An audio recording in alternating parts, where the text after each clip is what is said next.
And good evening, everybody, on this wonderful Sunday evening. Welcome to another new installment of. I just forgot what my title was. I apologize.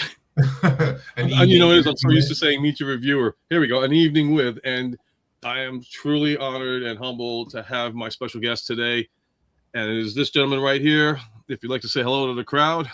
How's it going, everybody? Okay, we got Rodimus Primal. If you don't already know, I'm been on YouTube now for 10 years, making Transformers videos, and still at it, still making stuff. Just still, slower than I used to, but it's, still involved in the fandom where I can be, and it's fun times. Awesome. So again, thank you for joining me this evening. Hopefully a lot of people will be coming in tonight, and I think it will be a good, successful time.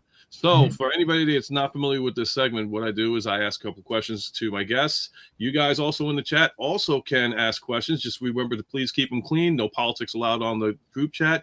You get one warning on that afterwards. If it happens again, you will be removed from the chat entirely and from future joining from future episodes of any segments that we do here. So hopefully this will be a great night, and we got some fun going on. So I'm going to start off with the first question here for you. So it's before becoming a Transformers YouTube guru that you are right now, and you are like the guru of Transformers for sure. What was the first toy line aside from Transformers that you started passionately collecting? At the time, let's see, in the 1980s, it would be, of course, would be Masters of the Universe would be the big one. Had so many He-Man figures, it was not even funny. I had I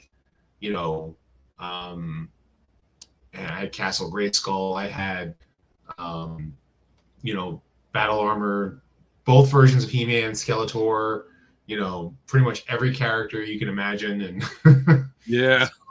And of course, was watching the Filmation cartoon, on a regular basis. Yeah, He-Man definitely was one of the anchors in the 80s for sure, alongside G.I. Joe, Voltron. I mean, there's so many. The 80s had so much going on that was pioneering, that made I think our childhood great. Yeah. And today's generation, I don't think will ever understand the feeling of what we've gone through as far as growing up with these iconic cartoons. No, it's I think there was everything from He-Man, Voltron, G.I. Joe, the Centaurians, if you remember that show. Yeah. There was, everything. Thundercats, Teenage Mutant Ninja Turtles. Well, I definitely want, because when Transformers ended, it was, Ninja Turtles, and it was Turtle Mania. So, because when that cartoon came out, it was huge. And then, living in, was born in New York, raised in Jersey. So, obviously we were still going to the city to Radio City Music Hall to see the He-Man and She-Ra Power Tour and the Teenage Mutant Ninja Turtles coming out of our shells tour. So lots of nerdy things to get involved in. What's going on then? We are New York Hunter Impressions. What's going on, Ken? We got Big M in the house. We have HK. I'm sorry if I bypass anybody. I try to get everybody here. It's all good. It's all good. Yeah, growing up in New York, so much that we had going on, and you had that atmosphere too. Especially as you say, you lived in New York originally, and then you went to Jersey, so you were still close to the city. So it's just all the atmosphere, the big movies coming out, and excuse me, getting access to collectibles and stuff. That was the Mecca time period. I think that everything was just oh yeah, excitement beyond anything. Even collecting it didn't matter what the toy line was. It's you kind of want a little bit of all of it. So, can I get a Lion-O, next to my Optimus Prime, or a, the Silverhawks, or, man, it's just so many cartoons that came out, then. I mean, that, and then there was the cartoons that came out that were for R-rated movies, they'd make a kid's cartoon with a toy line. So Rambo and RoboCop and. I gotta give credit. They tried to get Stallone's voice down for the Rambo series, and I'm like, how are you gonna take Rambo and make it into a kid-friendly show? And That's it's they did. They did it. They made it work. Yeah, and RoboCop, that was it. I mean, RoboCop, I was like, okay, you can make that kid friendly. Rambo, Forces of Freedom, they made it work too. But then Yeah. you had Guy Joe and geez, what else you had? Like even the arcade games in the '80s, they made cartoons for. Like you remember like Donkey Kong and Pac-Man and all those. Yeah. Well, you do know that Mario, the first voice actor to ever voice Mario, was Peter Cullen in I Saturday heard that. Night's Arcade, and I it did was hear for that. the Donkey Kong segment. So it was Mario and Pauline were actually trying to capture Donkey Kong or something like that. So it was, Yep, yeah. they had that. Oh my god! And then they had the Donkey Kong Jr. one, which I Mhm. was trying to find Donkey Kong, and then Super Mario Brothers Super Show with Captain Lou, which was like that's the only person I ever saw and can think of the voice. It's like, okay, if I'm going to match up Mario with somebody, it's now Captain Lou. It's either Captain Lou or, and now of course everyone thinks of Charles Martinet, but you know. Yep. But that was some. Oh Jesus, Ken, you had to bring that up. Make us show our age. Qbert, Hulk Hogan's rocking wrestling. Oh my God. Oh yeah, yeah. Hulkamania was running wild, baby. Oh yeah. Geez, I I mean, hate you, Hulk Hogan. that was between that and MTV and the Rock and Wrestling Connection. I mean, like I tell Mhm. everybody, if you were not born in the '70s or '80s, you will never experience the kind of energy that came out in a time period like that. Well, it's interesting too because like for me, I think they label me a Zennial, where I'm in that cross between a Generation X and a millennial, in my Okay. generation. So like, because of that, like I grew up with all these like cartoons like that, and then I was at the age at this right age bracket where um all these like the technology came out where we switched from everything being analog to digital, and so Yeah. that we still have this like crossover, whereas some people like they were already adults by the time that happened. So it's just like a little difference in technology. Yeah. I mean, I get that for sure. I had grew up in the era that when Transformers came out, I think I was like 12 years old. And then going into the '90s, it would be like more towards, okay, graduating from high school and then moving on. And that's when like the Beast Wars was coming out and the technology for that was brand spanking new. Yep.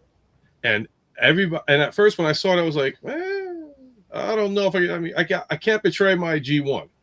There's no Yeah, way. that was the same way. I And was the same way. And the thing that hooked me with Beast Wars, like I mean the show itself was good, but the thing that hooked me with Beast Wars was the way it reconnected to Generation One. And right. then I went back and I was like, wait, no, this is actually really, because I thought the animal thing was kind of dumb, and I think a lot of us felt that way when we first like saw Beast Wars. Yeah. But then when you like that second season was it just blew everyone's socks off, especially with the that whole agenda arc, and oh man, just that like it connected so well, and it just felt like I can't believe they connected it this way. So Yeah. It took me, honestly, I'm not gonna lie to everybody that I actually finally saw Beast Wars maybe about 3-4 years ago. oh wow. And what's crazy is that, like I said, at the time that it first came out, I wasn't into it because I was like trying to you know, get a job and all that, and Mhm. try to start life. And I have a younger brother that's 19 years younger than me, so he would end up watching Beast Wars. And the irony behind it is my parents were always telling me, it's like, oh, don't sit in front of the boob tube. You got to get serious about life. Here comes my little brother. He would get up. Beast Wars would air, but they had like a 1 hour segment. So they would like watch that first half hour. His bus would come. My parents would like put him on the bus, and then they would race back to the house to watch the second part of the show. Oh And they wow. were the Yeah. ones that were telling me, you got to check out the show Beast Wars. It's really good. I'm like, you were telling me to get away from the boob tube. Now you're telling me to watch a cartoon again? Yeah. Okay. And I regret not watching it at the time now because the story writing was so phenomenal. Yeah. I was like, now I know what everybody was talking about. They were saying you got, if you can look past the graphics and just pay attention to the story, you're gonna love it. And I do. It was great. Starscream coming back was like a big hook, obviously, in season 1. I see Raz talking about that. What's going on there, Raz? Yeah. But yeah, like that, like just all those connections that were made to the original show was just like it just the way it connected was great, and the writing was good. The writing on the show was good. It's like it wasn't like, and I think that the graphics on Beast Wars, in my opinion, was better than that Voltron 3D cartoon that they made. You remember that? Oh yeah. It came out around the same time, and they completely changed the lions. Yes. And I hated it. I was like, I don't like the way this looks. I don't understand why it looks this way. Whereas Beast Wars, I saw the show and I was like, I don't like the animal aspect of things. And then it's like you see some of the episodes that like just, the way that they connected themselves back to Generation 1. And I was like, I'm hooked. And at that time, I started joining like the different message boards that were out there. And, it's where the name Rodimus Primal came from, was Beast Wars. So was literally born out of joining message boards at the time of Beast Wars. So. Oh, wow. Like the AOL time, right? Mm-hmm. Yeah. So we have the fortunate pleasure of saying we were there when the internet was born and pretty much the chat boards and all that came up. So no, I get what you're saying. Like you said, Voltron was kind of like, and I was like, for that, I might as well watch something else. The Voltron with the cars, because at the time that was the big controversy too. You had the Lions that first came out, right? And then the cars came out. And we're like, hey, what the hell are the Lions? Well, you're calling this guy Voltron. Yeah, that was a little weird. That was definitely a little weird. Like, you got 2 Voltrons? Remember the Fleet of Doom? Yeah, got that. And then you found out now, like it's more discovered now. But back in the day, even too, it was like there was 3 Voltrons because I remember when I was in Manhattan, I was passing by and I was like, what the heck is this? And it's like 3 robots that stack one on top of the other. I'm like, that's Voltron too? And never made it to the States for airing. And like, I'm interested in seeing it just to see what it's about. Yeah, I don't think that it went very far because they realized that they were trying to shoehorn 3 different animes together. They did the same thing with Robotech. Yeah, trying to shoehorn 3 different shows together. So, but yeah, Fleet of Doom was definitely the high point. What I definitely recommend watching is the original Go Lion. Yes. So that's gritty, violent, bloody. Like, it's just like when Voltron, stabs and kills, one of the row beasts, he literally kills it, and it's like blood gushing out. And I never knew this either from I watched the American version, obviously. Mm-hmm. And when they killed off Sven, it was like, okay, oh wow, that sucks. And then Allura becomes the new Blue Lion pilot, and then Sven comes back. Never knew. I found this out like a couple of years ago that no, Sven officially, the character Sven or Shiro died, and he had a brother. Yes, and his brother came to avenge his death from Zarkon's son, and when the 2 of them fell off the building or whatever, they literally switched to a blue screen and said, "It's a good thing they fell into a body of water." Yeah, right. But it's crazy how it was. And oh yes, of course, Gotcha Man, the G-Force Battle of Planets. Yeah. So it looks like, I'm guessing the internet might be acting a little weird. I don't know. I'm still getting audio from you, so yeah. Am I like freezing or something, or? A little bit, yeah. But I'm still, like I said, getting audio. Maybe if I kill my camera, because this is the focus is on you, not me. So let's try that.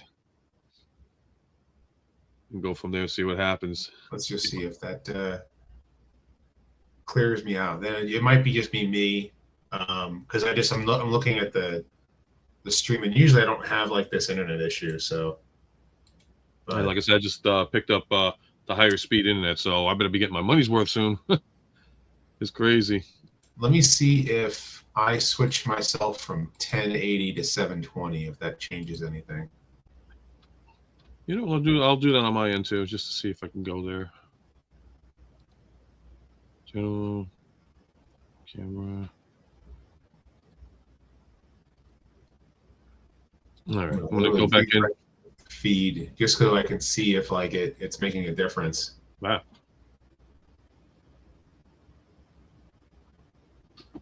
Okay. Oh no, I just moved up. I was like, wait a minute, why am I so zoomed in? No, I guess I'm still a little weird, but that's all right. I mean, the internet looks like fine on my end. Like I'm literally looking at, StreamYard from my end, and I see it's perfectly fine. So Okay. Well, guys, Ken is saying that we're looking good on his end, so I'm good with that. I'll take that. All right. So let me ask you the second question. Because we had a conversation before when you were on the stream, and it was actually myself, Norbs, Patriot, and Raz, and we had started talking about Godzilla, and oh god, I remember you mentioned it as far as the movies go, Star Wars and Godzilla. Like, so my question to you is, compared to what we were growing up to now versus now, do you think that the franchise is getting better, or do you feel the franchise is at a stalemate, or do you think it's getting worse? As for what? For Godzilla, as in as pertains to, you mean Transformers or Godzilla? Well, no Transformers, like Star Wars. We'll start with Star Wars. Star Wars, in my opinion, is a dead brand. Ooh, okay, so that's a straight honest answer for that one. Okay. Star Wars is a dead brand to me. I can't go back to watching it. Like I feel like it. Everything that Disney has done to that brand has hurt it. No matter how much and no matter how many times they try to go back and fix the Band-Aids, they're not going to win many fans back because they've ruined too many important things like characters. Luke Skywalker is pretty much like the hero that you expected to see in the second set of movies, and instead of getting that hero, they pretty much ruined him. Now, Godzilla, on the other hand, is going very strong, but Godzilla. The thing with Godzilla is Toho is going full steam ahead with the new Reiwa era, starting with Godzilla -0 or Godzilla -1, and Godzilla -0 is I can't wait to see what that is going to be. I really, really can't wait to see what that's going to be. It's obviously it's a remake of, all of Godzilla movies over again, but because it's kind of weird that Toho is doing a straight on, post World War II reboot, of Godzilla, because, the Heisei era was great in the fact that it continued on ignoring all the Showa movies, but it acknowledged the first movie. Yeah. And I mean, they did a phenomenal job. I mean, to win an Oscar finally after 75 years. Yeah. Just for, because that was just that good. It was just such a great movie. Now, if I want that, the great thing about the MonsterVerse is that it's basically Showa era Godzilla made modern. Right. Like the spectacle of Godzilla, like beating the crap out of another monster. I just want to see more of. I don't care if it's a new monsters or what have you. I just want Godzilla to take a little bit more of the spotlight. And I'm really tired of the humans in the MonsterVerse. Just really, really tired of the humans. Whereas Godzilla -1, I cared about the humans. It was the first time that I actually cared. So, yeah. Because I got that feeling too, like the 54 Gojira movie, where it was about what the purpose of the movie was. Here you go.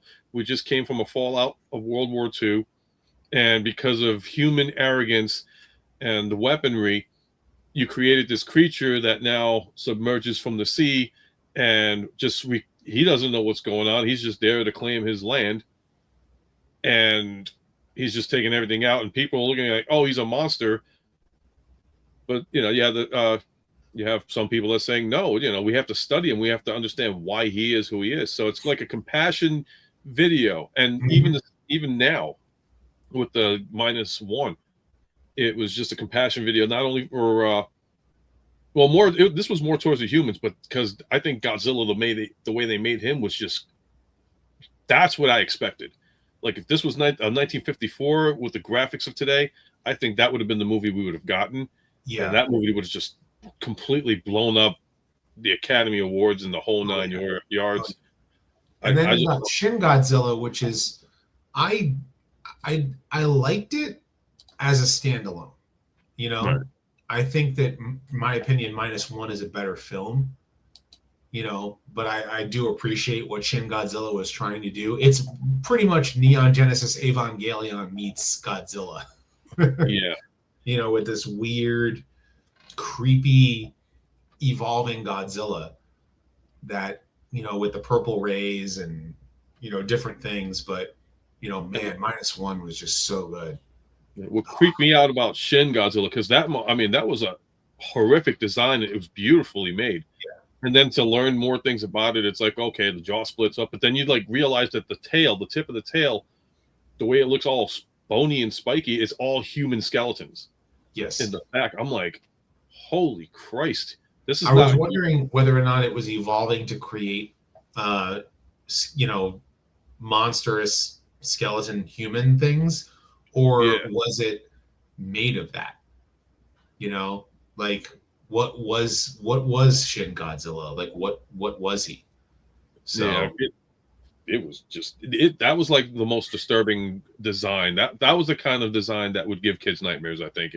If you were to go down the line of all the Godzillas, if you had to like say which one would give you the nightmares, Shin I think would be the winner. For sure. It felt less like Godzilla though. Like it just as much as I mean it was still Godzilla, but it felt less like Godzilla than -1. -1 was just like it was just such a good movie. Yeah, design wise, and I loved the fact that Godzilla, like they put a mine in his mouth. He blew up. He sits there for 10 seconds, and next thing you know, he's regenerating. I'm like, oh, that's new. Yeah, but it explains itself well. It's like, well, he's a creature of the radioactive fallout, and his cells regenerated. Mm-hmm. Okay, great. He regenerated a lot faster, I think, than we've seen in previous generations, because usually it's like, you know, the missiles aren't even affecting him. But you know, I love the Showa era though. I love the spectacle of like Godzilla versus Mechagodzilla and Godzilla versus Gigan and you know, King Ghidorah and all those classic monsters.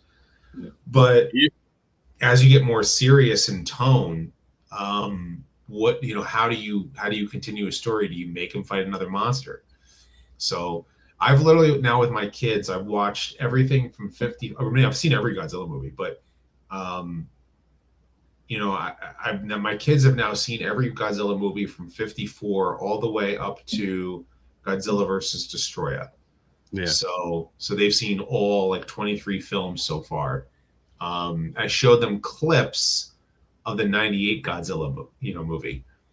And my son's reaction was hilarious because he's like, that's not Godzilla. That's so weird looking. And I'm like, look, they killed him with missiles. That's dumb. Yeah. My wife loves that movie because it's got Matthew Broderick. Me, I'm like, that's not Godzilla. Because you know what? Here's the thing. I think this with every single modern Hollywood remake of stuff. And pretty much it kind of goes across the board. We care because we're fans. We care about the character of Godzilla. We care about Luke Skywalker. We care about Optimus Prime and Megatron and Bumblebee and Soundwave and all those characters.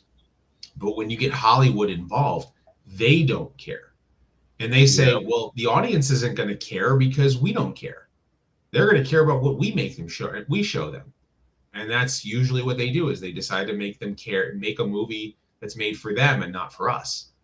And so what ends up happening is that you have us as the hardcore fans going, that's not what we wanted. Yep. And if the movie is not good, then they're just like, you know, then it obviously doesn't do well. But then when you get something that does do well, you know, everyone goes, well, that's what they're supposed to look like. I mean, I know I can piss off a lot of people when I talk about Bayformers, but it's pretty much the same thing. Yeah. I mean, like the one thing And it's sad too, because the one prime example that we can even bring up as well is that we finally get something good, and then they yank it away from us. Transformers One being that example. Everybody loved Transformers One.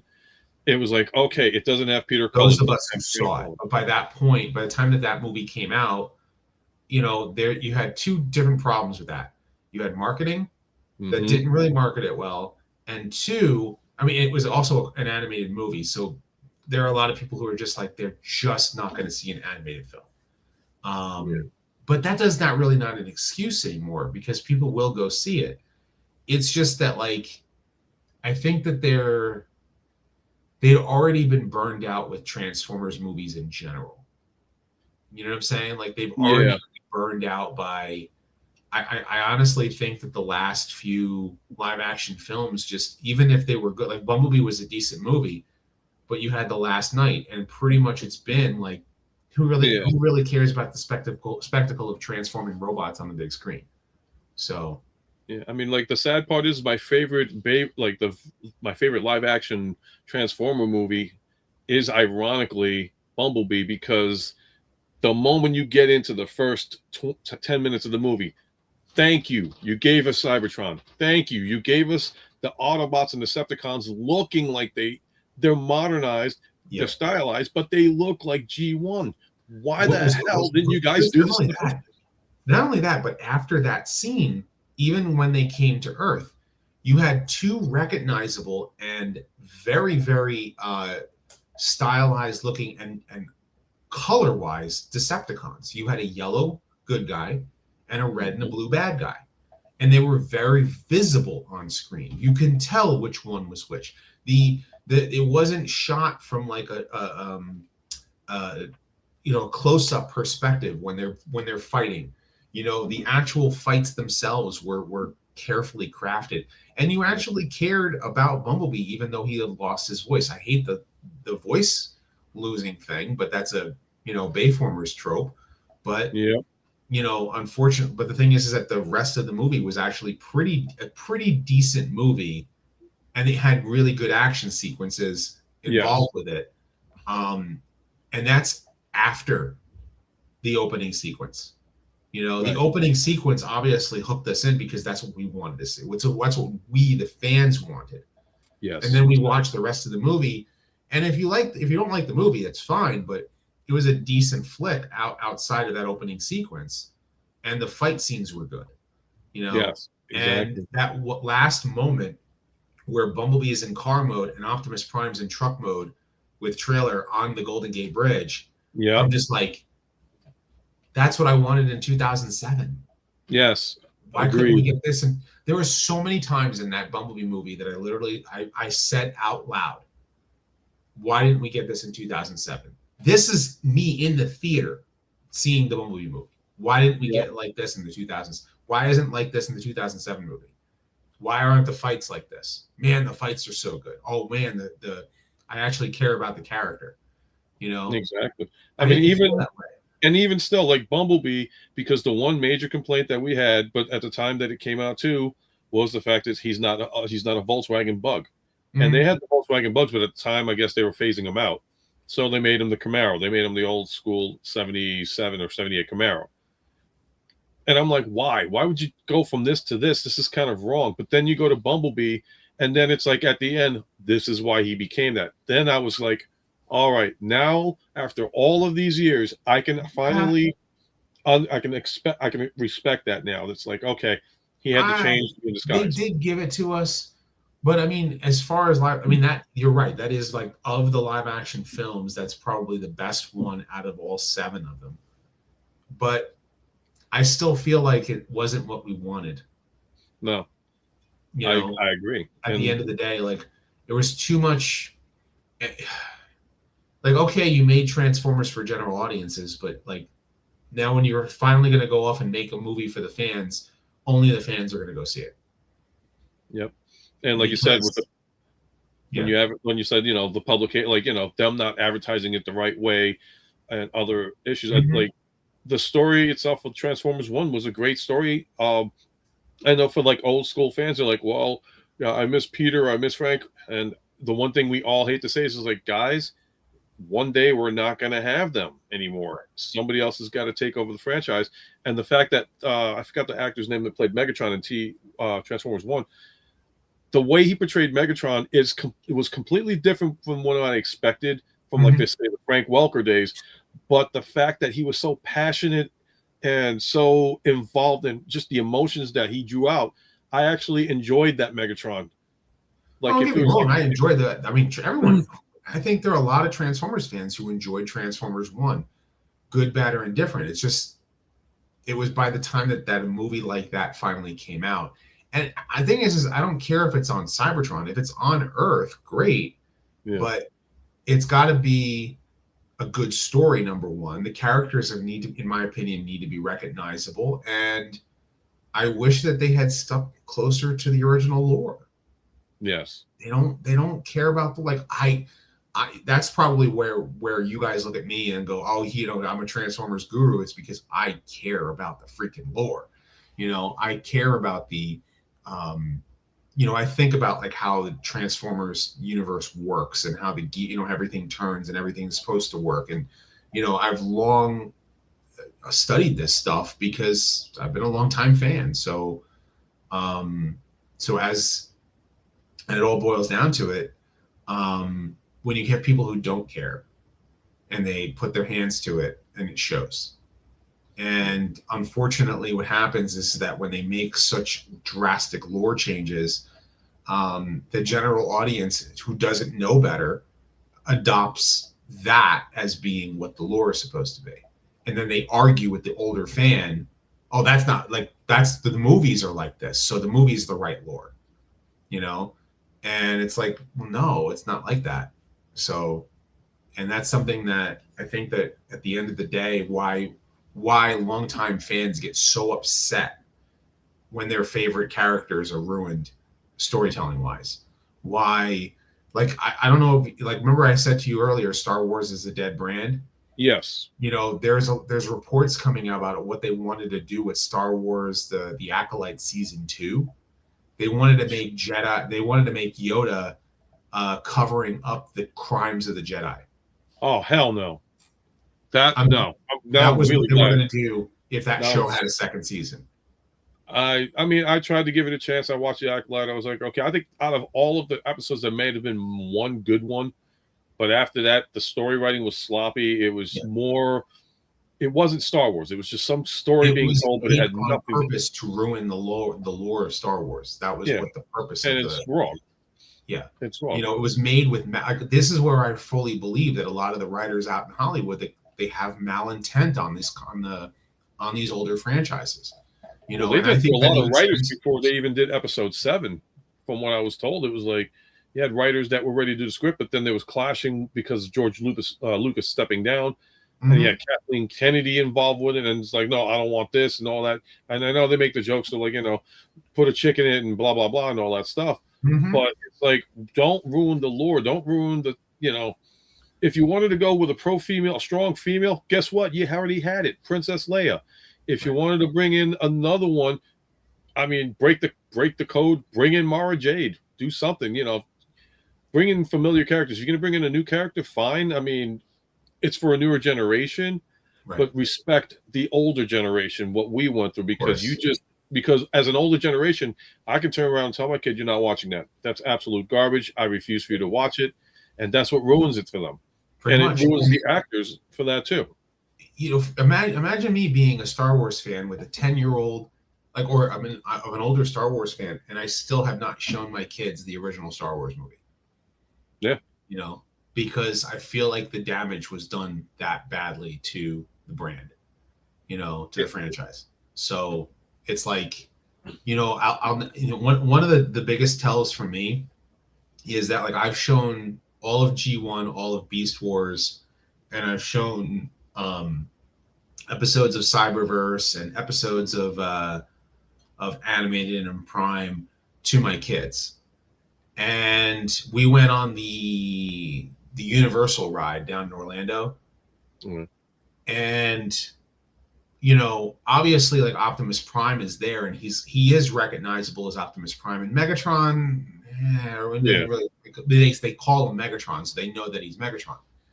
And the biggest tell for me is when we got off the ride, my daughter, whose favorite character is Starscream, looks to me and says, why wasn't Starscream in this on the ride? She didn't recognize Starscream because the Starscream of the live action films does not look like Starscream. No, it doesn't. It looks like a big giant V. Yeah. It looks like That's a really Dorito with gorilla arms, chicken legs, and a beak-like face. And what's crazy, so my daughter's getting off the ride, and her favorite character is Starscream, and there's not Starscream on that ride, or there is. And I said to her, no, actually there is Starscream. It's just what the live action movies made him look like. And then I showed her a picture of what he looks like in the movies, and she's like, why did they do that? You know what I mean? So this is wisdom from a 10-year-old. Yeah. You know? You can't really fool kids, especially when you're educated. What's that? Yeah. It's like you can't fool kids. Like when they see something that a parent shows, like, oh, this is a character, oh, that looks cool. Then you show them this. It's like, I don't know what this is, but this isn't what, Correct. No, it's bad. And then like, as far as like this, I mean, like I'm a Star Wars fan still. I'm not a big fan of Acolyte. I forgot that the one with the Goonies Star Wars, as I call it. They had somewhat potential, but then it was like, yeah, I don't think they're going to make a season 2. They think they trashed that one. But now YouTube, like a lot of people are bashing AI, which I get the reasons why they're doing the hatred towards AI, but they're doing Star Wars AI things now where the storytelling is, they're doing it from the comic books. They're having the characters look like Hayden Christensen, Natalie Portman, like they're taking the AI and making the comic book stories now on YouTube, and it's blowing up the internet. It's like these are well written 10-minute little short segments continuing from everybody's favorite movies or from everybody's favorite series. And it's like, yes, why? Now we have to depend on the fans. It makes you really realize that like they're definitely going to use AI to replace some things. They may even like pay for the likeness of someone. Yeah. And like, who was it? Like apparently, what was his name? Well, James Earl Jones did sign over his rights for his voice for Vader. Yes, but Seth MacFarlane, I think, recently did something, and he basically was playing as 90s Bill Clinton. Okay. And he used AI to change him into Bill Clinton. Yeah, it's crazy. It's like, and it's like awesome entertainment. Like I said, the Star Wars stuff that's coming out now from the fans. There's some that's like beginning AI, but then you got the ones that are more cleaned up, and it's like, this is from the comic book. They're doing this. I mean, like they did like the Star Wars Clone Wars version of Obi-Wan versus Anakin, the final duel of the fates. And they brought in a move that was like taken out of episode 2 when he was supposed to fight Dooku with the saber like dropping down like his hand or something. But like they incorporated this, and it's like, as long as the fans are passionate about it and they're dedicated to doing this stuff on YouTube, and as long as they don't get in trouble for it, we'll see what we want. But it's just, we're going to say to Hollywood, well, why is it that we got people here that are doing this for free, upstaging you guys, and you've got a hell of a budget to make this happen? Because if you're not going to do it's going to have to show Hollywood that they're going to have to step up their game, and they're going to have to not. If they have a franchise, they can't screw it. They can't screw it up. But here's the other thing: they need to make better movies. Not just they don't have to make live action movies of the stuff that we grew up loving. I understand that it presents the stuff that we love to the general audience, but do they really need to remake it as a live action film, or do they need to actually like take a step back and realize they need to start telling better stories? And it doesn't. And where is the next big franchise? I mean, I think you got K-pop Demon Hunters, I think is like the next big thing, right? But I'm just using that as an example.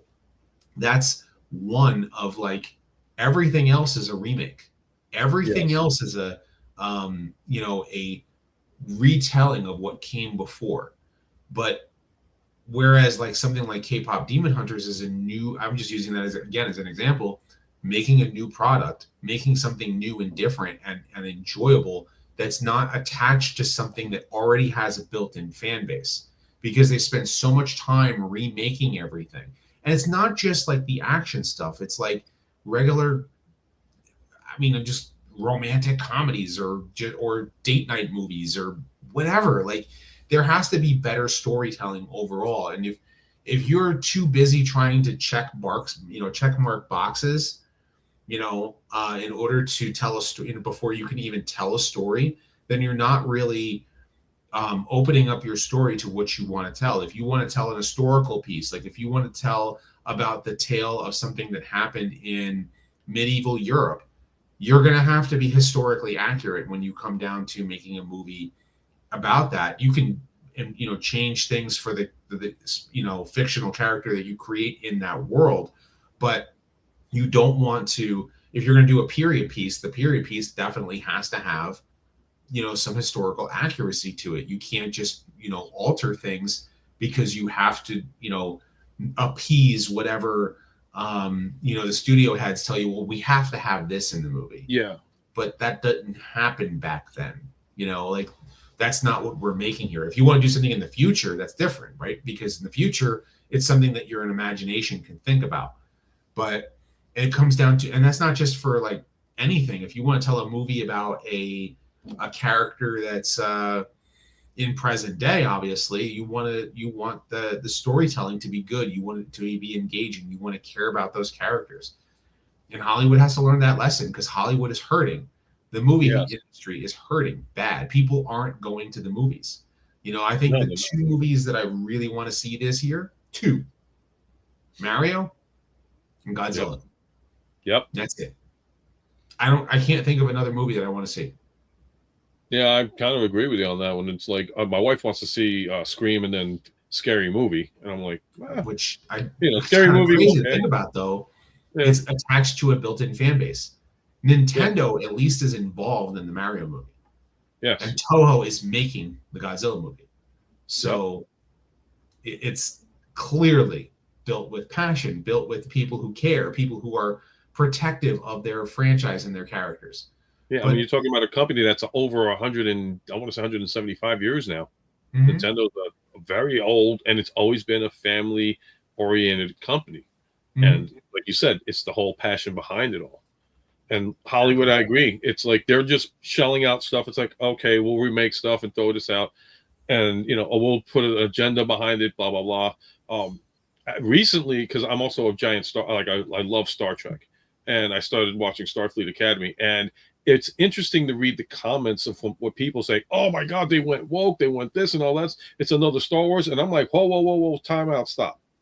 Okay, so Star Wars, we had characters that we fell in love with that were ruined by bad story writing. Mm-hmm. Star Trek, created by Gene Roddenberry, his original idea, and this goes back to 1966, was about living in a universe that we had equality amongst everybody. It didn't matter what your preferences were. It didn't matter, how much money you made because there wasn't no currency. But he still brought in real world problems like the war with Korea, or not Korea, with Vietnam, Russia, everything else. It was masked though. If you really think about it, it was masked. It wasn't in your face. It was very, the storytelling was there. And if anything that they had in the stories, it was embedded into a good story. Right. You know what I mean? It wasn't trying to, it was trying to present a story, but it wasn't the focal point. One of the things that Stan Lee often said was that if political stuff was in his stories, like in the Marvel Comics, mm-hmm. the Marvel Comics knew that if they wanted to tell stories with political themes, it wasn't the focal point. Who did you care about? You care about Spider-Man. Right. But Spider-Man is now dealing with something that is happening in the real world because he lives in New York. And New York happens to have something going on that involves, will involve him with him being there. But that is not the focal point of the story. He's the focal point of the story. he still has to worry about his being able to help his Aunt May pay the rent. He still has to worry about, you know, getting good grades in school and fighting the villain of the week. You know what I mean? Like, those are things that Spider-Man has to worry about as a hero. So Star Trek was this continuing mission of Captain Kirk going from planet to planet to planet, but each time, each story had something happen with those characters because you care about what happens to Captain Kirk. You care about what happens to Spock and Uhura and and Bones. You care about that. Yes. But you can tell a story with something like that in the story. But when it becomes front and center, it becomes the focal point of the whole show. You know, Star Trek had the universe that, yes, everything was in this utopia on Earth, because on Earth we no longer have wars, because we have space exploration. Everybody has food because we have food generators. You know what I mean? Like, everything is a utopia, you know, but we begin to realize that it's not really a utopia. That if any time that they've ever had utopia stories, they've always gone back to the idea that it really will be eventually a dystopia. You know, I mean, Star Trek included. Star Trek had that in its theming, but they would have eventually realized they're human. And the human experience is always going to deviate from what they perceive of what utopia is. I mean, you know, Animal Farm, Brave New World, 1984, all of that was basically a utopia, but the utopia eventually fell on its face. Star Trek was no different, you know, and so the political themings might have been there, but you cared about the characters more than you cared about the political themings. Yep. So whether or not you agreed with the political themings was irrelevant because you cared about the characters. So, and the one thing I did love about Star Trek, like when they started branching off, say, okay, you had the Next Generation, you had your character development. I think one of my favorite Star Treks, aside from the original series growing up because of the syndication, the repeats, I have to give it up to Deep Space Nine, because their story writing was just like, to me, DS9 story writing was kind of like Star Trek original series was Transformers 84. DS9 would be the Beast Wars, because the story arc was it was like you were going in 5 different directions, but it was the direction that the story captivated you so much. It was like, okay, it's like you're here, but then they're here, and then you're here, but you're still understanding what's going on, and you're captivated by it. And we need the originality to come back. We need writers to turn around and just come up with good stuff to have everybody pay attention to. It's just, I think, again, which is why I think the newer Star Trek series don't do so well, is because they missed the point of trying to tell a captivating story on top of whatever political theming they may want to have involved in their story, you know. And I think that's something that's missing, even, and it's not just Star Trek. I think that's just pretty much anything out there. You know, if you're handling a brand that already has an established fan base, you got to be careful about how you handle the legacy stuff. But when you want to move the story forward, you have to tell good, compelling stories. And if the story is not good, then the writing is on the wall, that's going to fail. And that's why so many of us, Star Wars, Star Trek, like a lot of people feel like those brands are dead. So yeah, the recent Star Trek show made it all the same mistake. They tried to make it an action show. Yeah, it was never really an action show. No. It was more about the exploration and going places. You know? The only action that happened on Star Trek was Kirk and every single woman in the original series. That was it. That's the original. Where was Kirk gonna dip his wick today? It pretty much was like James Bond. Because if you think about it, like, you know, that's pretty much what it was. It was the voyage of the starship. You know? Yeah. This is the voyage of the Starship Enterprise. You know, its continuing mission to seek out new worlds and, you know, new civilizations, to boldly go where no band has gone before, right? And then Deep Space Nine was basically this, all of these different alien life all live on a on a space colony, right? They were all living in a base, a star base. And now they go places, and they also will visit some of the original locations, and some of the characters from Next Generation crossover, and with Worf on Deep Space Nine. So yep, that'll still be my favorite one that they ran off on. All right, let me ask you, because wow, I just realized we're like, oh wow, we got into so awesome. This is what happens when nerds talk. Yes. All right, so here's another question. I won't go through all the questions tonight because I don't want to hold you up tonight either, because you got ask away.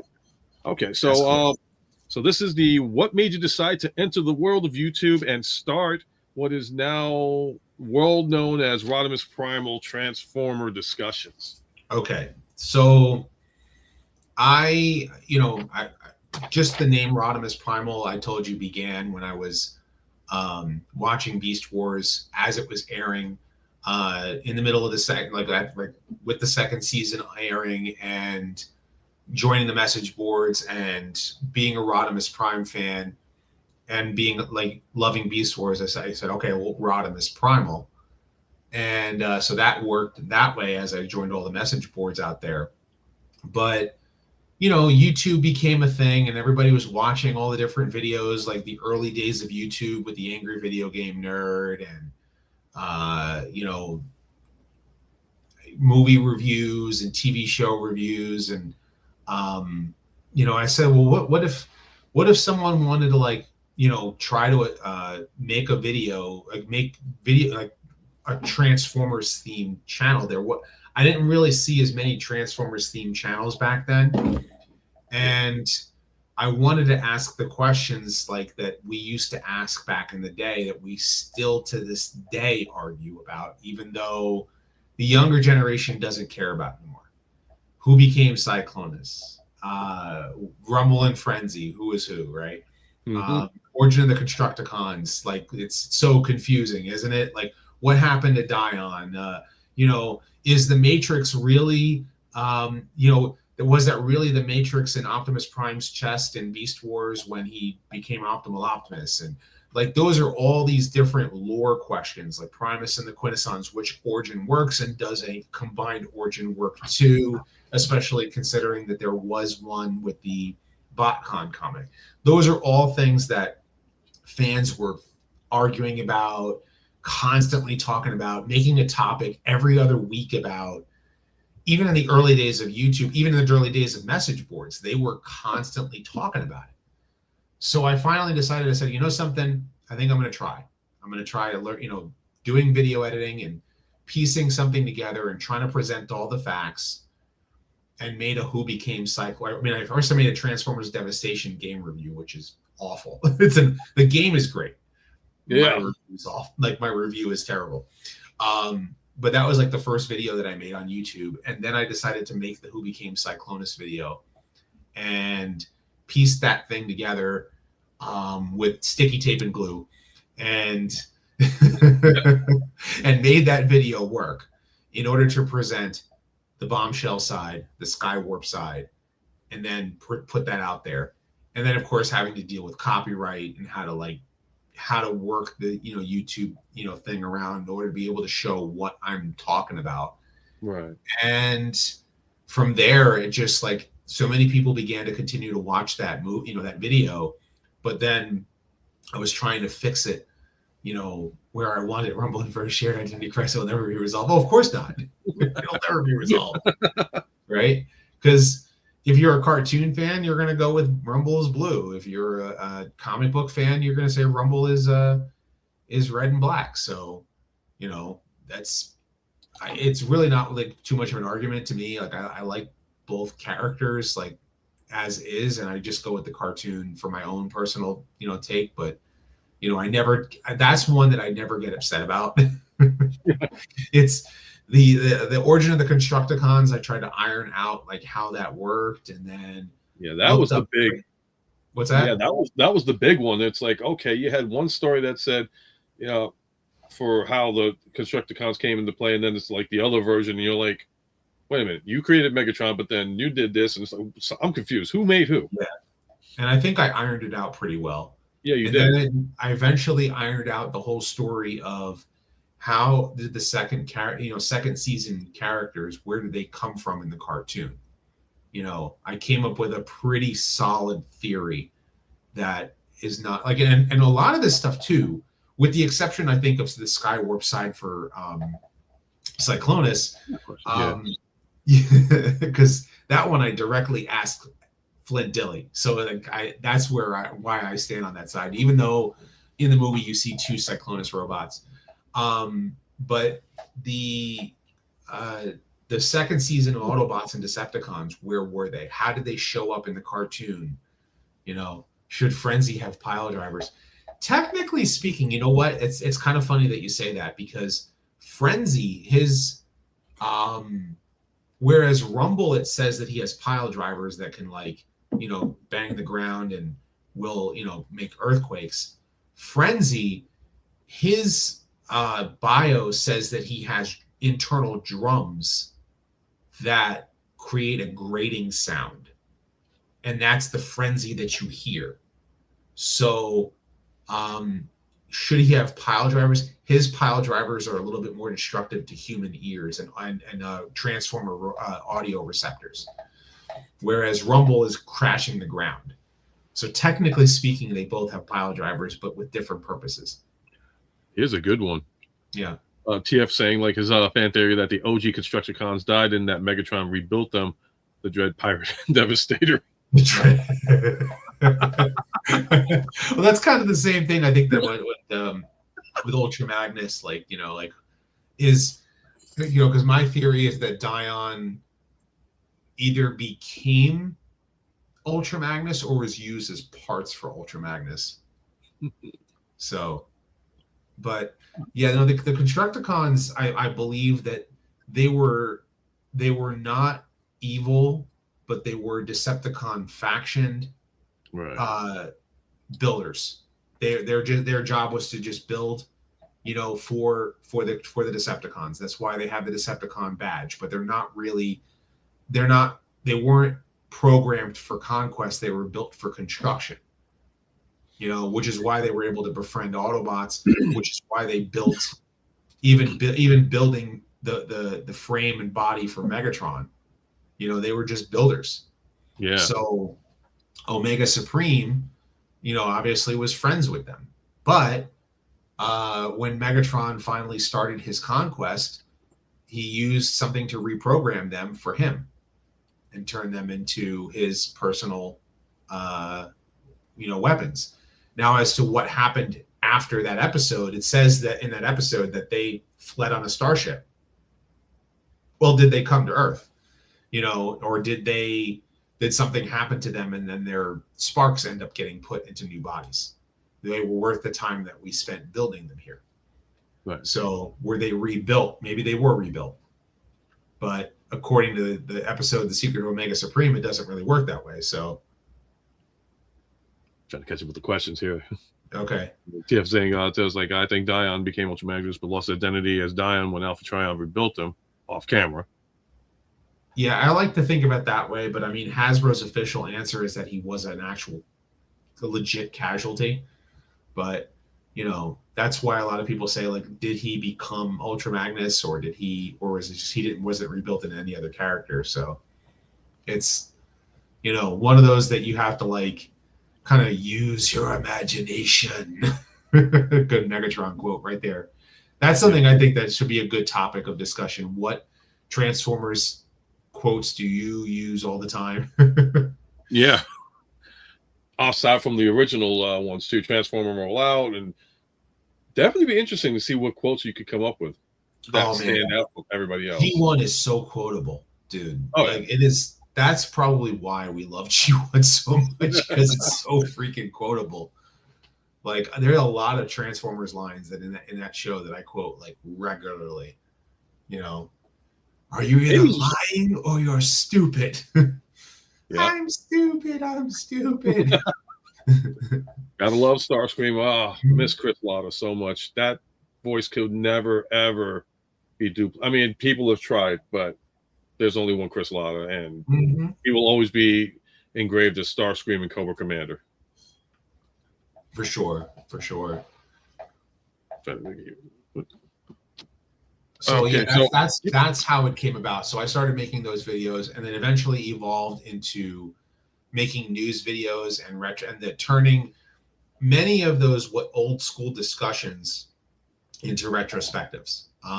Because the idea behind the retrospective is like, okay, well, I'm covering the history of the character, because eventually, you're going to run out of old school topics that people talk about, but you still want to cover the history of stuff, and you want to explain things a little bit more too in a lot of detail, and that's why the heavy detailed retrospectives grew into so much. So that's interesting. Quentin's saying he's thinking that when Orion Pax went to Optimus Prime, whatever leftover parts were used to make Ultra Magnus, I always thought it would have probably been made for Ironhide. It would have made sense, but if you watch the episode War Dawn, who was there? Who was present? Right. Ratchet and Ironhide were present when Optimus Prime says, well, it's a long story, and so that's when Optimus Prime begins to tell a story. Ironhide and Ratchet were there, in that episode. So I think that it wouldn't be Ironhide, because Ironhide would know what happened to Dion, he would acknowledge the fact that who he was.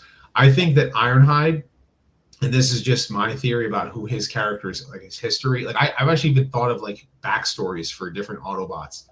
Ironhide's backstory, in my opinion, is that he was one of the Diachron Guard, the right. DK guards, and that's why he has the same body type as the DK3 Guard, which is the Diachron Guard, right? And so, that's why he is a guardsman. That's kind of he's security in his original, tech spec, and why his job is to protect Optimus Prime is because he was one of the best guards, and that's why he was chosen to guard Optimus Prime. So, and why he grew so close to Prime to begin with, and he was already a good guard. So, which may make you wonder how old he is. Because if is he older than Optimus Prime? I think so, yeah. Because Cup is older. Cup is older, yeah. Ironhide, because Ironhide, he was just one of the DK guards or Diachron guards. So I mean, even if you go with the whole lore of even if you go G1 and Transformers 1, if you think about it, when Orion Pax was killed off, he became Optimus Prime, which would make every other character, I think, minus Megatron, or older. So Starscream would be older than Optimus. Alita older than Optimus. That's an interesting way to look at it. I mean, I always use War Dawn as my example. Yeah. Origin of the for origins of Optimus Prime. I prefer that origin. I think War Dawn is, in my opinion, the best origin for Optimus Prime. Because think about this. What was Orion Pax's job on Cybertron? He was, I believe, he was supposed to be in charge of the archives and all that stuff for Cybertron. No, the library. Not in G1. But I thought he was more like a loader, he was like a grunt worker. He was a warehouse worker. Yeah. You ever work at UPS? I mean, I've never worked at UPS. But I know people that work for UPS. I have worked in warehouses, and it's how people do this. When you first start working at either FedEx or UPS, where do you start? So at the bottom. And where do you start? Where do you go? Where do you begin working there? In the warehouse. Oh, jeez. I wouldn't even know what the only warehouse I ever did was doing breadcrumbs. I'm using this as an example. Okay, this is why I'm a big proponent of Orion Pax. Why I prefer War Dawn. Okay, I'm asking the question because it pertains to Orion Pax. So he works in a warehouse. His warehouse gets raided by an evil tyrannical dictator, and his girlfriend gets killed, and his best friend gets killed. But he's rebuilt, so he's promoted to go on the road. when you work at UPS or at FedEx, you start there in the warehouse, and now you get promoted to go on the road, and now you're delivering all day. Optimus Prime turns into a truck, a tractor trailer. Yeah. Like, that's War Dawn. You know what I mean? Orion Pax. So a blue collar warehouse guy gets promoted to be leader. He's a nobody. He starts off as a nobody. He doesn't care about the war, you know? And I give it for Transformers 1 trying to update that idea that he was a archival nerd. So he cared about the archival stuff. It was like a nerdy thing that he liked to search. But then they made him a miner because they're all miners in Transformers 1. Yeah.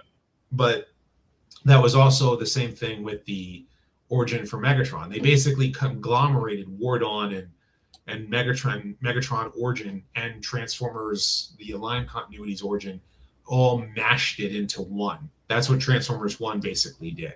Whereas War Dawn, you know, you kind of removed, because for Megatron's origin, he's supposed to be, have a gladiatorial origin. Yes.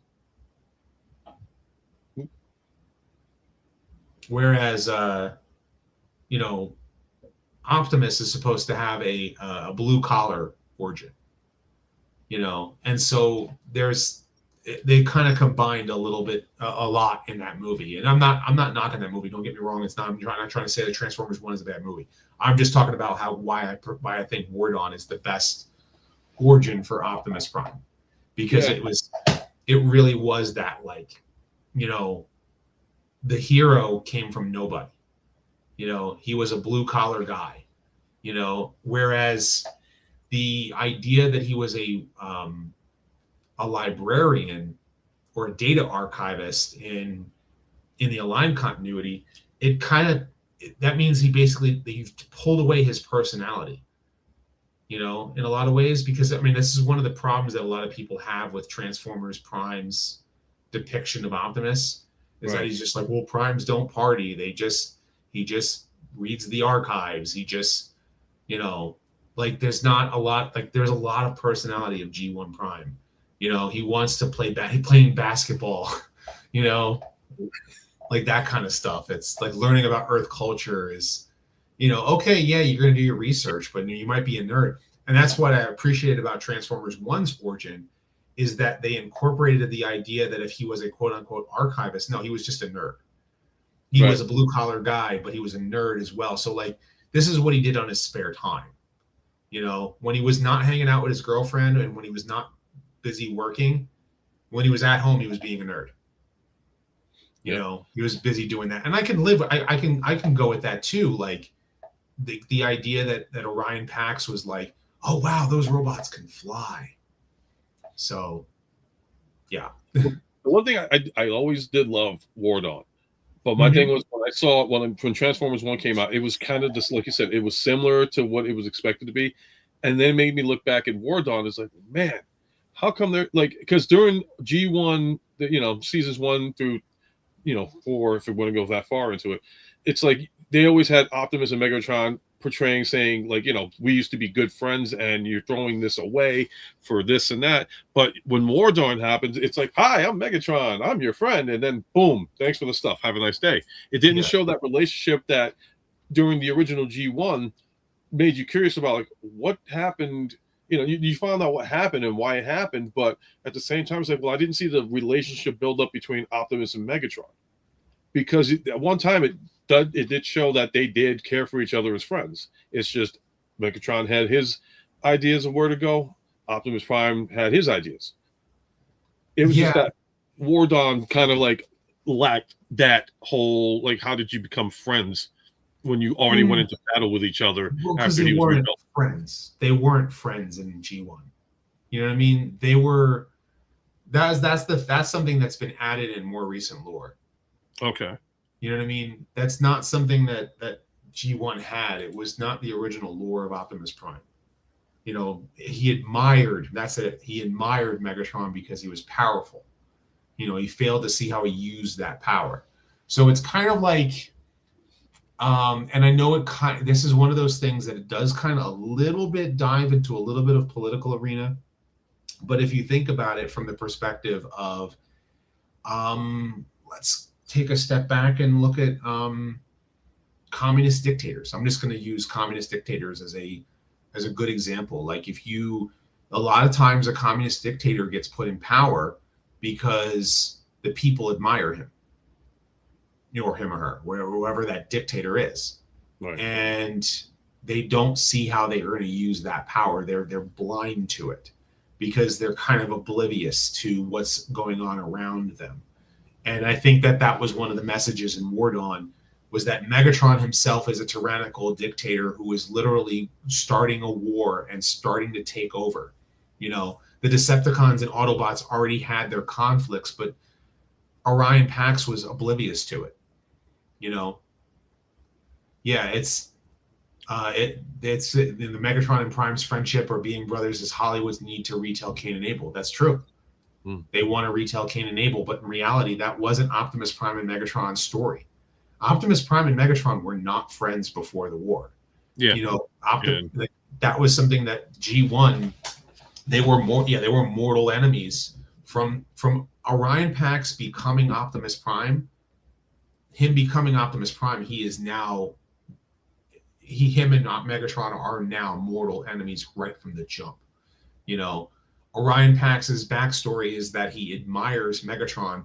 Like, oh, wow, look at that robot that can fly. Oh, wow, that robot's pretty powerful. Oh, wow, that robot over there can do these things. I wonder what he does. Like, I wonder who he is. Like, it's, like, I wonder how he lives his life. Like, because all I do is I load a warehouse and I hang out with my girlfriend and I'm a nerd checking out the archives. Like, you know what I mean? Like, those are things that Orion Pax does that he's oblivious to political stuff. And eventually it came to bite him. So, and I think that was one of the things that why Orion Pax went from a nobody to somebody. And then he said, no, I am going to go gung ho being a good, being a hero. So, yeah. Well, I'm definitely not going to dispute anybody here because everybody's in agreement with the whole Optimus Megatron thing. Like I said, for me, I was like War Dawn. It was like, okay, you went in, never friends to begin with, but then it's like I said, you watch certain episodes, it's like you feel like you guys were friends at one time, but that was manufactured later on, like for Prime and like Transformers Prime and the movies and everything else. So won't argue that one. So hey guys in the chat, throw some questions in, man. Feel, like I said, please, you got some good questions going on too, throw some in. We're having a great time. Hope you guys are enjoying this nerd will gladly answer questions. If you go ahead and go to your next question, because I'm sure you got a few. Okay, I'm just making sure I don't skip or do the same thing. All right, so this one was actually something that TF Angie helped me out with. So I wrote down, so aside from being shown in the Transformers the movie Apology Tour clips that recently came out, did you feel that the one of your biggest highlights of being a YouTuber was being on the History Channel's The Toys That Built America Season 3 first episode, to anybody that wants to check that out? Yep. Or did you feel there was something you felt even bigger than that? So was that your highlight, or was there something even bigger than that? I think if you were to ask me now, I mean, for me, maybe just because like I look at myself as a regular guy when I go to conventions and stuff like that, like and I meet a lot of the fans at a convention, and whether they're just Transformers fans, and I'm just talking Transformers, and they go, "Wait, you're Rodimus Primal." That's surreal to me. But I will say, utilizing my knowledge on Transformers for the History Channel and for them to have so much information given to them was definitely a huge highlight for me. Definitely, because it said to the rest of the world, like, hey, this guy knows his stuff, and I'll tell you exactly how that came about. Was the fact that I interviewed both Bob Budiansky and Jim Shooter. The History Channel they didn't want to spend too much money. Right. So they were going to get somebody, they probably wanted to get like toy experts and people who knew this stuff. But they were doing their research. They were trying to bring some people from the industry, but I'm guessing that they didn't want to spend as much money on asking too much of Jim Shooter and Bob Budiansky. I don't know how much they, if they charge money for it, because they didn't really pay me anything. They just say, they paid for a plane ticket and hotel stay. So this way that I can get brought to the studio and record my interview. But they started off as like, we watched your interviews with them and you knew stuff that they didn't know, because you keep up with this stuff, right? So then they interviewed me for an hour over Zoom. And I just, went over the history of the brand, the stuff that I know, all the stuff that the research that I've done. And then I took my G1 Megatron toy out of my bin over there. And I literally took him and I showed him the rub symbol. And I rubbed the rub symbol and said that, so the real reason, because the whole theme behind that episode was GoBots and Transformers and how Transformers won in the end. So, like, how do you think that Transformers beat the knockoffs and stuff? And I said, well, there was that commercial where only we can do that. And I said, you got to see this commercial. Like, the whole commercial was about the rub symbols. Do you know what rub symbols are? No. I went and got the Megatron toy and showed him the rub symbol. And the exact reaction was, so you put your finger on it and you put, and as you press down, it shows a symbol. And the guy literally on the interview went, wow. So when you watch that episode and they have actors, they have the people who are playing the people who work at Hasbro, like, right. Hassenfield and, Orenstein, all those people who are there, he had a Titans Return hard head. And so it didn't have a rub symbol on it, but he put his finger. So when you put your finger on it and you rub it, it shows the faction symbol, and that'll show that it's a real transformer. Wow. It was literally the exact thing was done. But anyway, they flew me up there for a couple of days because they needed to prepare the studio where it was in New York. And, then I just, did the interview. It was like a good hour and a half. I was in a big, thing, and I had to wear a button-up shirt because they didn't want any. I couldn't wear something like this, right? Like on TV, because it was going to be on TV. So you had to wear a button-up shirt or something. And I went, all right, that's fine. And then I just hung out in New York for a couple of days. So it was going. Got to visit home for a while. Places. What's that? Got to visit home for a while. Yeah. And my sister, she still lives in North Jersey, so she, she hung out with me in Times Square, and we were just, chilling out. But then they just flew me back, and I'll tell you something. Like, it's so funny that you have like the whole family like sitting on the couch watching the History Channel the day that it airs, and then as it went to commercial break, I ran into the other room to like make sure that I recorded that episode on my computer. So I have that whole episode recorded on my computer. So yeah, that toy didn't exist in 1984. Yeah, that's right. But that's how they basically did the whole interview. I will say it was a highlight for me. I wish that I could be involved more in the franchise. Like, if I can like be someone that could be a liaison for, for being,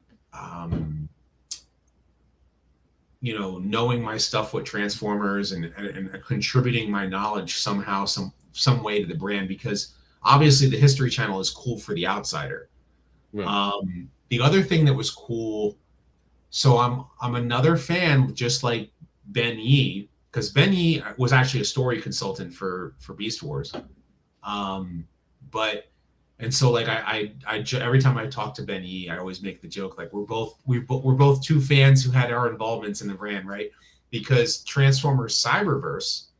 So I was doing reviews for Transformers Cyberverse as it was airing. Yes. And so in one of the episodes, they actually in Cybertronian, I looked it up too. I know where you're going with this. I actually looked it up. They had in Cybertronian the fans who were doing reviews. We love you guys. Like, that was what it said in Cybertronian. And so that had to be cool. it was like that's crazy. Like I'm actually in a Transformers episode somehow, some way. But you know, hey, like those are two really cool surreal moments where like I got added to something that's for the brand, and I'm very appreciative of that. So And what's crazy about that too is that episode. I didn't even like this was even before you said anything about it. I just Mhm. happened to like have the alphabet for Cybertronian, and I was like, oh, okay, I'm gonna write down and see what it is. And then I said Rodimus Prime. I was like, oh shit, does he know? He has to know that. It's got to be there. He has to Well, know. I'll be And honest that's with you. cool. I didn't know that was going to happen until it aired, and then someone took a screenshot of it, and they were like, "These are the names." I went, "Oh, wow." Yeah. So, yeah, I I didn't mean, know that was happening at all. It was obviously done by the makers of the show because they were appreciative. And so, whenever I see the voice actors for Transformers Cyberverse in person, Jeremy Levy, Jessica DiGiovanni, and Dick Terhune. And I think even Travis Arts and what's his name? Scott Andes, I think his name is the guy who played Shockwave in Grimlock. okay, yeah, I think it is Scott. Right. I gotta look it Um, up right now. Confirm. those folks there, they see Rodimus, what's going on? Like they'll call me out. See, Um, See, you don't need the History Channel. You are like so well like renowned. yeah. YouTube, like honestly, like if you got it in the States, it's like okay, we know you, but like YouTube, it's world renowned. People from all over the world that Mhm. have gone to the conventions that you probably met at the conventions and all that stuff approach And you Terry and like taught me my first name, so yeah, I mean it's like it must be insane to have everybody come up and just you're like you're that iconic in the I community. don't think of myself that way though. I really Meeting don't. you, I'm like when I first met you there at Baltimore, which was my very first con. I was intimidated with meeting a lot of people. It's like, oh, I got to, across the screen, it's a different thing. But then Mhm. it's like, wow, they're here, and I became like this shy guy all of a sudden. It's like Yeah. I'm like I'm not worth. It's like Wayne's World with Alice Cooper. We're not worthy. We're not Yeah. worthy. Yeah. And like, Maybe because I'm a little like whenever I'm talking to people, I become a little bit more extroverted, and I'll just like chit chat away and talk, like a nerd, like as I am. That I that's probably why I come across so approachable. Um, but yeah, I don't never ever, I don't. I know for a lot of you guys, like you see me that way, and I'm like, I don't think of myself as that important. You know what I mean? Like I feel like a Rodimus in that respect. Like I'm really like I'm not Optimus Prime, you know? And that's a lot of times I feel that way as a person, like even like as a person who's important for the Transformers brand that way, like I don't think of myself as that important. I don't try to, oh, do you know who I am? You know what I mean? I don't do I never ever wanted to be like that, so yeah, no, you did not come off like that. Like I said, I was the one that was like, like starstruck kind of deal. And then I got to know you and everything else. I was like, wow, I felt comfortable talking with you. And the fan lore, I've seen other people come like having the same reaction as me. It's like, oh my god, I'm meeting him, I'm meeting him. And your attitude towards it is like, hey, I'm just a regular guy like everybody else. I appreciate what you do, appreciate the fans and all that stuff kind of thing. And it was like, you are that awesome. And even meeting Deluxe Baldwin and Patriot Prime is funny. And Raziel Kane, I love him. He's like the Canadian brother yeah. out there in the community. And like, I forgot. I forgot what we call it. We have a nickname for Raz. Like it's oh man, what did we like? It's like I don't know if it was like, oh man, you got to ask Bert because Bert came up with a funny nickname for him. So, but we love Raz and everybody. Like it's so funny too because when when you're putting names to faces, like you're just like, oh, I'm Ultra Megatronus, or oh, I'm New York Hunter impressions, or oh, I'm like, oh, hey, how are you? Like it's cool seeing a name to a face, but then when I see you in person, it's just like I know you as a person. Like that's just kind of how I am. Like it's just I almost disconnect your YouTube name from who you are. Like just right. see you as a person. Like I'm not putting you down, but like just what I'm saying. Like it's yeah, no. And same thing for myself. Like, it's just like, hey, I'm just an average guy. So like it, and that's what I got to remind myself. Yeah, I think that's kind of how I wish more celebrities were like that. You know, yeah, because I just don't like to approach anybody and be like, like it's cool. It must be like it must be a cool feeling to get that geeked out kind of thing, but at the same time, you're like, tone it down a notch. Hey, it's okay, and you don't want to have somebody like I don't want to ask stupid questions. I don't want to approach, like that kind of a person and all that stuff. It's like, hey, let me get to know you and all that stuff. People click, people like have their groups and all that stuff. And I've always been the type of person where it's like, I'll click with you. Great. If I don't, and we're still friends, I'm happy with that too. I just don't want you to feel that I'm going to be that annoying one that, you do me a favor, just stay the hell away over there because, I've never wanted that from anything. I just like help build the community even stronger because there's I've met, it's so weird. Like when kids come up to me, you know what I mean? It's so like, it's, like, or the person comes up and it's like a mom and he's like, my kid's a really big fan of you. He's a friend. And then I come over to him and, it's like so weird. Like, I'm like, who am I? You know what I mean? I'm just a guy who makes videos on YouTube. Like, that's kind of how I view myself. It's like, but then again, I'm utilizing the fact that I'm a super nerd who made my Transformers knowledge, like put it into video format. And then I'm doing research and making all these videos. So, and it takes a lot of time to make, a lot of time. So I appreciate all the people who appreciate watching. Yeah. My dad coming up, when we, I think it was before we moved to Florida, my dad, I remember I brought him to a couple different conventions. I brought him to New York Comic-Con. I brought him to, to RetroCon in Pennsylvania. And, and then I think TFCon in Baltimore and everything. And then obviously like, hey, I'm also going to the ones here in Florida too. And so he enjoys going into it as well. Like he loved RetroCon because like, whereas I'm like meeting all the voice actors for Transformers, he's sitting there going like, there are toys for the characters that I love. Cause he's a Star Trek fan. Yeah. So he ended up going, well, you're buying Transformers here and you're buying toys here and you're meeting voice actors here and you're meeting, and then he's like, I remember this TV show, like, because RetroCon will even bring in TV shows that he watched. So like he'll see an actor and he's just like, was all like happy to see like the guy who played BD and what was his name? Twiggy was the character name. Oh, I didn't talk about that. Oh, right. And so he's sitting there like having a ball meeting that guy. We went to Tampa, when we moved down to Florida, we went down to Tampa Bay Comic-Con and he met Q and the girl who played nice. John Delancey and what's the guy the girl who died in season 1 of Next Generation? Oh, Denise Crosby? Yes. So the two of them were there.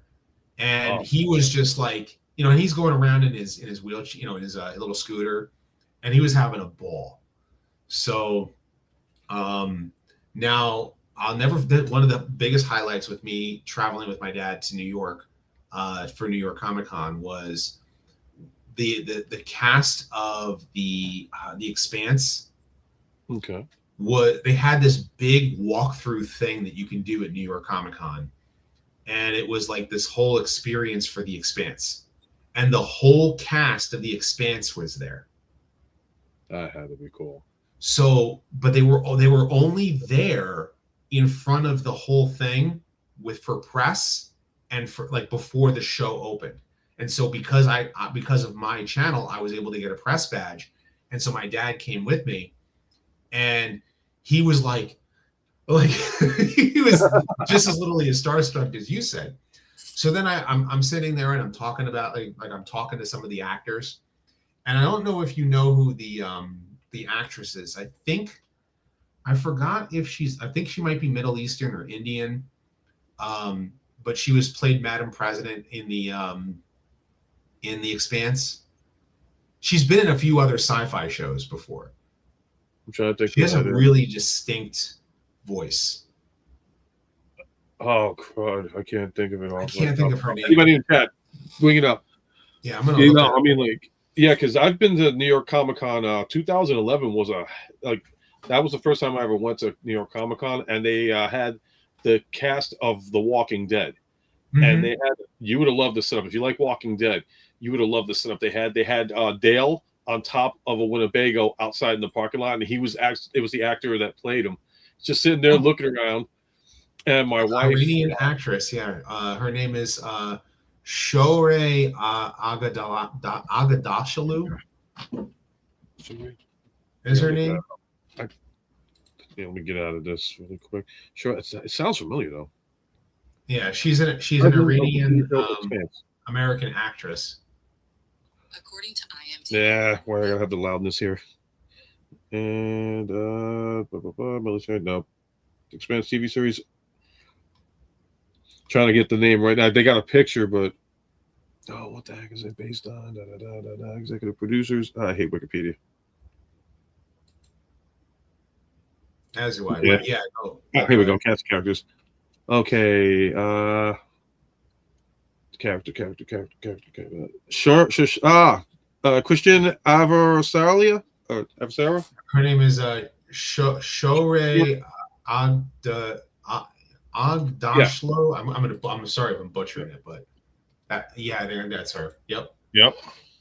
So I'm talking to her, in front of the Expanse thing, and I mentioned to her, I said, hey, my dad's a huge fan of this show. He loves your show, and it's like this is one of the first Comic Cons he went to, and I said to him, I said, it's great, bringing my dad out because, he's a little disabled and stuff because he, I said to her, I was like, she was he was a 9/11 survivor and, he doesn't really, he survived cancer. And she went, wait a minute. She literally gathered the rest of the cast and had my dad wheel up to them, and you have to take a picture with him, and we have a picture of him with the entire cast of The Expanse. That had to be cool. That had to make your dad's day. Oh yeah. And so after that, he just wanted to go to conventions all over the place, and obviously even coming to TFCon, it's not his thing. Him coming to TFCon is not really his thing. He's not he likes Transformers, but he's not as a hardcore fan as we are. So it was just kind of so it was cool to have him come along and what have you. So, and I obviously I wasn't lying. He survived cancer, and then obviously he's a 9/11 survivor. So I got to meet your father. Very awesome man. And plug his channel, because I know, is he still doing videos? Because I know he is. He's trying to do a lot of, I think it's Casey Grandpa Tech is his channel. Yeah. And he does a lot of tech reviews and stuff, and he's just doing it for fun. He's not doing it for money. It's just he's just doing it for fun. Yeah, I know one thing, doing this YouTube thing, it's more for me, started off as fun, and then you get that portion, that part where you start to saying, oh, the numbers are going up. How high am I getting? And then you get to that little, have you ever gone through that where it's okay, the numbers are going up, and then it's okay, now it's decreasing? Have you ever had that kind of, I don't want to say numbers, an ego. Yeah, the numbers game right now is tough. And a lot of it, I think, for myself personally, it's just I need to make more videos because the algorithm is just not so friendly to not making more. If you're not making a video almost every day, it's not as friendly to it because there's so many people uploading videos now. Yeah, I noticed now with not streaming, but YouTube now, if you do a video or if you do a live segment, what we're doing right now, I'm hoping to see what happens on your end, because they got something where they have that little screen on the side of the what you're looking at. So it's not only you're going to get to watch it on the computer screen, but the mobile, and the numbers have increased a lot. Everybody that is in the chat that's been on my streams, it's hey, did you notice that your numbers came up to this? I was like, oh wow. So it's weird. The algorithms are completely wacky, but at the same time, they're trying to do something to boost the numbers for everybody that's out there. So that's weird. Yeah. Because I I was haven't like, messed around too much with that. You know, because I haven't done much of live streams just because of like my time. You know, right. just I want to be able to like. A lot of times I'm trying to like make a video, and like I have to take the time to edit it and make it, and figure out what I'm going to say, and not my ums and ahs and thinking about like this or that. So like I try to edit it and try to make it a little bit more professional. So I have to laugh when I do when I did live unboxings and stuff like that. Did reviews. I'm like, okay, blah blah blah. Okay, here it is. Try to transform it. If I can do it, yay. If I can't, I just throw it to the side, and that's it. I try to do a regular video review, and it's like I'm going back like time after time because I stutter on my own words. I'm like, why is it so much easier to do a live unboxing versus an unboxing of recording? It's like crazy how to do it, and how you guys do it all the time. It always amazes me. I have to like actually like open up some of these transformers and open and review them for sure. But yeah, I didn't really realize that. Holy crap!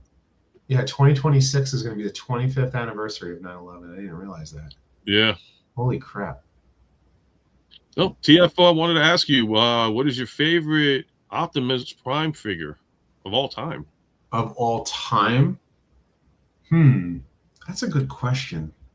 Because like, I really like, as far as like original toys is concerned, I mean that original G1 Prime, I think is just like, it's just such a good toy that when you're adapting it for like the Optimus Prime that I had, that I continued having as that I still have today, is my Power Master Prime, and I love that figure. But as far as Optimus Prime figures are concerned, I really dig that the Studio Series 86. That to me, I think it captures G1 Prime so well that like, I said to myself after I got that, I'm like, besides Power Master Prime, I really don't want another G1 Prime. You know what I mean? Like, it's Now, here's a crazy thing. Have you like ever thought of getting the KO Studio Series? Because they had released another one, and it actually came with like the Megatron arm, the Starscream head. I saw that. Nice. I want to get the Nemesis Prime one. Oh, geez, here. I don't normally do this on the interview stuff, but if you're wondering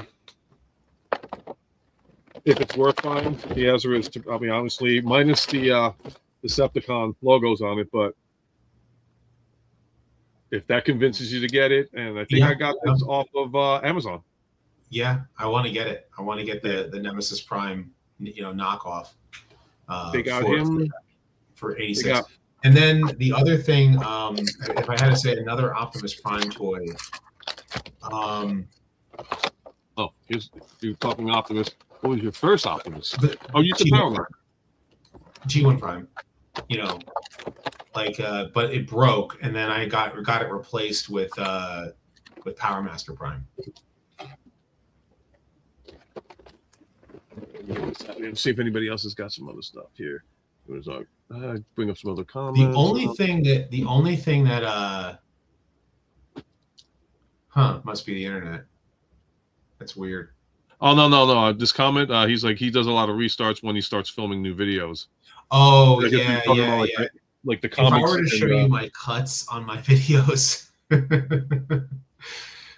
like the ones that I record my voice, it's just my voice. There's a lot of coughing, or literally me saying or ahs or anything like that, or I have to repeat a line over and over again. Yeah, that's my line of thinking. The 86 is like it. That's like, I'm tempted to get the battle damaged one. I do kind of like that. I do want that battle damaged Megatron one though. I would say go with the battle damaged Megatron.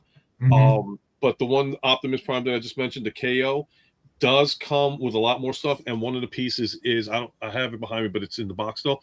It has the damaged rib. Like it doesn't have like the insert to put it in there, But like I said, for the price that they were asking, you're getting a lot more versus what they're going to ask for the Optimus Prime for Studio Series 86 Battle I want to order the KO for Megatron 2. I'm thinking of, because I'm still waiting on my pre-order for 86 Megatron. You haven't gotten that yet? That thing's been almost a year. Oh my God. My pre-order has been delayed that long. Jesus. We gotta find a way of getting that guy to you. Yeah, that's literally how I've just been sitting here waiting on it. In fact, I actually want to take a look and see if the order, the way to tell is if I can take a look now and see if my order is Yeah, because what, I got it my time anyway. And like I said, they're asking like the same price for the KO than they are for this Optimus Prime, and I ended up getting, and like I said, it has so much more. Now this is becoming a toy review. But like I popped in the windows for the cell shade. Okay. And then and he also comes with another trailer, which is like awesome. And I'm going to zoom in really quick to show you the rest of the hopefully nothing falls out kind of thing. So let me see if we can do this real quick. And my apologies, guys. But yeah, all those parts. Yeah, and like I said, this red piece right here, that's the battle damage segment. It comes with the fan that you can put like to cover up the hole in the back of Studio Series 86. Okay. Battle damage masks, Starscream included, the wings. So you have more than one head there. I'm guessing that you have the season 2 head. Yeah, I'll see if I can. I don't want to. I'm going to try and put on the light without blinding everybody. So I don't know how. Because if I take this out, it's going to. How's that?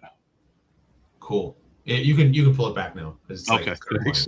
I didn't want to blind, but for the money that they asked for this guy, and I actually got this recommendation from New York Hunter, and he's like, it's really good. You should get it. And I was like, all right, I'll cave and see what happens. And I don't regret getting it now.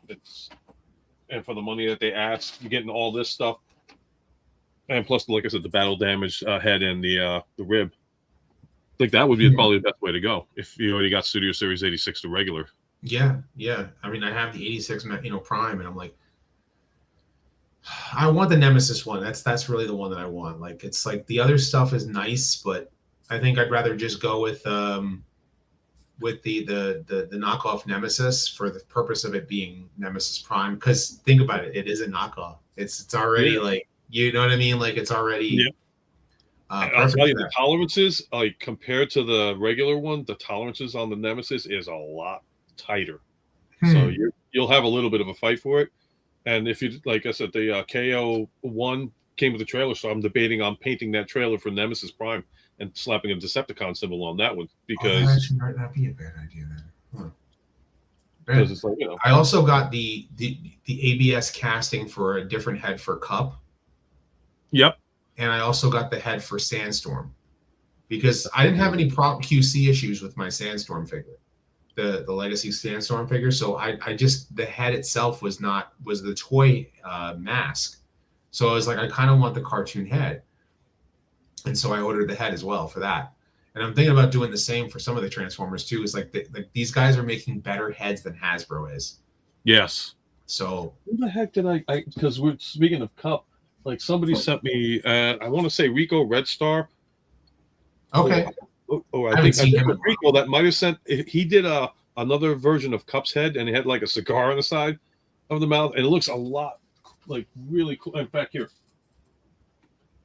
I'll zoom in on this one real quick too. But this is the remake head, and I thought this came out so much better than the original head. Oh, cool. So here, let me try and focus on this guy, but. Yeah, but I thought this guy, like, I think it was Rico that did it, so hopefully he can confirm that with me. But he did that, and I was like, oh, I'll take it, and no regrets. Made it a whole lot better. I'm surprised Five Talks didn't, or was it Five? No, Five Talks? He did, no, he did the, I know he did a lot of things. The last thing that I remember getting from him was for Target Prime. Where he had the chopping part. Yeah, yes, he did the whole kit and caboodle for Target Prime. I remember that because he made the scanner, the the thing for roller, and Even give him the coffee cup. I was like, that's cool. he's like, you got to get it. It's like, so he just went all in with it. So, yeah, but man, no, I had to get the cartoon. I mean, the better head sculpt for Cup and the better head sculpt for Sandstorm. And I kind of want to do the same thing for some Transformers. I want the upgrade kit for the Constructicons because the DNA kits. Yeah. Because especially Bone Crusher.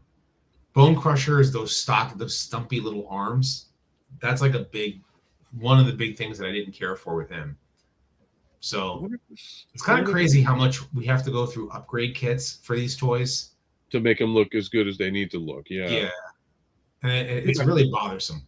Really bothersome. You end up spending like almost double the price than what you're paying for it, and it's already with the inflated prices. But let's talk about something else. Yeah. Pricing. All right. So here's an interesting question that I did write down because I was trying to come up with some good stuff. So this one is, if you didn't do Transformers discussions on YouTube, is there something else that you would have done on YouTube if you had the opportunity? I might have done a lot of retro games and movies reviews, and then just talk nerdy stuff. I probably would have. I mean, I do have a channel that was trying to do that, but trying to balance that with Transformers was a challenge. Because I've always been curious to say, like meeting everybody that comes into the streams and all that stuff, and like we're dedicated to, like, we know everybody's like, okay, he's the guru of Transformers. This guy's dedicated to Locked In. And I've always said to myself, I've heard minimal conversations of stuff from the past, and I believe there's more to it. So like I always try to extract out more out of people. Like, yeah, it's not just about Transformers, is it? And people are like, no, like, I'm into this, I'm into that. And it's like, cool. And it's another side. Yeah, I can go on long discussions about Godzilla, about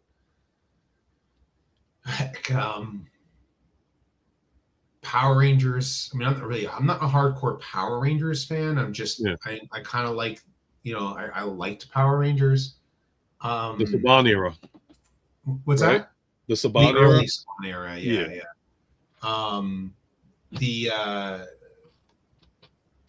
Like I said, retro gaming, Nintendo, Super Nintendo, Sega Genesis, like all that kind of fun stuff. In fact, I actually have a couple of different ROM hacks out there with my name on them. Like if you ever played Final Fantasy VI? I've tried playing the Final Fantasy series. I'm not gonna lie. It's just for whatever reason, I have a hard time with the attention grabbing on it. I can watch somebody play it. Okay. But for me to play it, it's like, this is frustration and all that stuff. But I can kick back, and it's like a movie to me, and I enjoy it like that more than me physically playing. What about Zelda? Zelda, I tried in the beginning with the golden cartridge that came out. I tried and ended up selling it to my friend. But love the storyline, love the lore. But I had to watch somebody else play it. It was like one of those things. Even a lot of classic retro gaming, like, is stuff that I got into. I mean, obviously, that's, if anything, like, that's what kind of like when the early days of YouTube, we were all watching the Angry Video Game Nerd. We were watching, the movie reviews and stuff like that. And so, while it was probably for the best that I deep dived into Transformers, because I was, that was what my specialty was in a lot of ways. I think that, I would have probably had more to talk about all that other stuff, if Transformers was not really the thing, Yeah, because we also went through the G4 era too. Like when that came out, G4 was like the top of the line. Okay, gamer reviews and, that's what killed G4. In a lot of ways, because G4, but even like this, even before the relaunch thing, we're talking like the G4 kind of, it got to the point where like you had to ask the question, are they really reviewing the game? And so what you get is this random YouTuber who made a video playing the game and said, yeah, this game sucks. And they were not holding back. And they were more authentic. They didn't come across professionally. and more people were watching that than they were watching G4. So they steered away from that. That's why the magazines didn't do as hot, because the magazines were great for the game developer interviews and stuff, but more people were tuning into YouTube. With everybody tuning into YouTube, that's pretty much where it all went. So because the early G4, I mean, like I remembered watching X Play with Adam Sessler, Morgan Webb, the early years when they actually did reviews, they were actually banging them out like, yeah, this game is absolute trash, or they would make fun of the game if it was that horrible.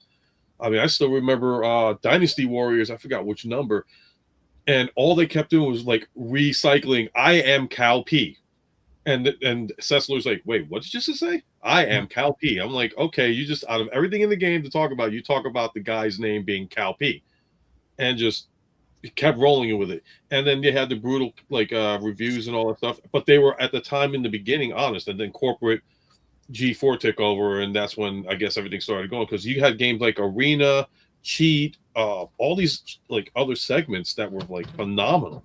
Mm-hmm. And then, like I said, once the corporate G4 took over, that's when you started seeing like depression faces from Morgan Webb and Adam Sessler and all those other ones that were like, yeah, hi, we're going to be reviewing this game. It's a 4 out of 5, blah, blah, blah. It's like they lost it, like they sucked the life out of these guys. Pretty much. They had passion, and then it was just like, and then YouTube came out, and I still go for cheat codes on certain games on YouTube. I go back to the old games too for that. But I mean, G4 killed itself for corporate reasons and all that stuff. YouTube resurrected it all. It tried to resurrect itself, and then it just immediately nosedived. Like it's yeah. Well, they shouldn't have even brought it back in the first place because of the whole, well, they don't have the magazines out anymore. A lot of stuff is digital copy. You can get the stuff on YouTube. So it was a noble attempt to get it back going, but it just didn't have that energy it had when it first came out. It was like you were happy to watch the show. Now it was like, okay. And then they went the direction that they did, and they got canceled out, which I think keep G4 permanently out.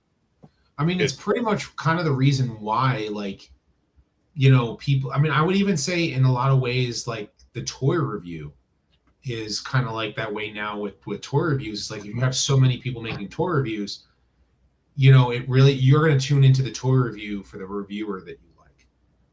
You know what I mean? And you're going to, if you really appreciate that reviewer's opinion, you're going to listen to what that reviewer has to say about that toy. Right. But, are they really reviewing it? And that is where why YouTube took off so much, is because, it's more authentic review. Like, why do you like this toy? So, and the same thing with video games, the same thing with movies. Controversy with the whole issue, like with some reviewers, is like, well, they're saying that this product is absolutely golden because they're getting paid, versus another person that gets the same product and they flat out said, what a piece of garbage. What were they thinking? Like that, to me, which is what, like, that separates the community, I guess, in a sense, where it's like, are you doing this because you genuinely love reviewing and you enjoy the franchise, or are you doing this because somebody's telling you, hey, this is garbage, but make it sound like it's the best thing since sliced bread? I think that you should always be authentic, no matter what. You should be authentic in your reviews, and because when it starts to come across as corporate, it feels like corporate. Yeah. If it's an ad spot, it's different. You know what I mean? Like, I'll give an example. Like, I haven't had an ad on my channel from like a random thing, but when they were doing that Transformers Warships game, it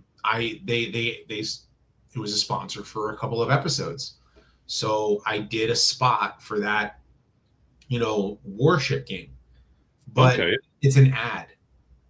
You know what I mean? To me, in my opinion, I'm reading an ad. I'm making up an ad for that product. That's different. And what you'll notice is that it feels like an ad. And then when I switch over to the news video portion, then the real me comes out. Then who I am.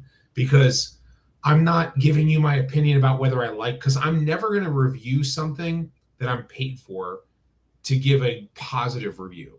You know what I mean? I think it should be noted when a game is bad and someone is giving it a good review and you're like, you sure about that? Like, you normally would hate something like this. And, you should still try to be authentic. So like if I'm doing an ad on my video, it's an ad. It's not I'm saying this is a great product or this is a terrible product. Like, hey, if you want to try out this game, and you can do this, and you can do that, you can do this. Yeah. And like Patriot, he just recently had one, I guess, done some kind of hunting game, and I think he brought it up and talked about it. I think I wanted to. In fact, it was on that when you were on Raz's birthday stream. I think he had mentioned it that he had the whole thing. That's the same thing. It's like if you're doing an ad, it's an ad, right? But if you're doing a review, you need to be authentic.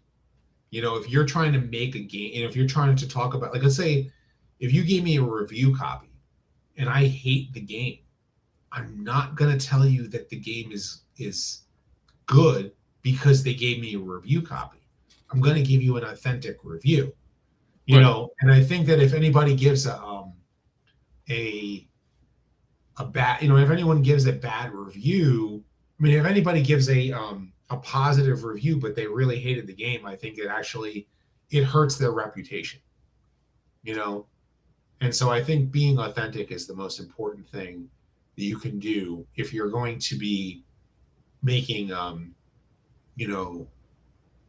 anything that pertains to like Transformers, not just Transformers, but like anything that you're adding to your channel, like a sniper game. If you're doing an ad, it's an ad. You need to delineate the fact that that's an ad. So, sorry, my voice is starting to give out. No problem. Saying this to myself. One thing this is a question I didn't have written down, and this was actually something I did want to ask you.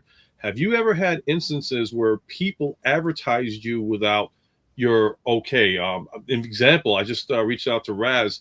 I was looking for what was it for the Shattered Glass Prime, and I happened to come across 86, and there was this one site that said, hey, this is we advertise this, and right next to it there's Raz. So I'm like, oh, Raz is saying, I was like, wait a minute, I thought he was DJC Collectibles only. So I reached out to him and I said to him, hey, you know anything about this store? Is it legit?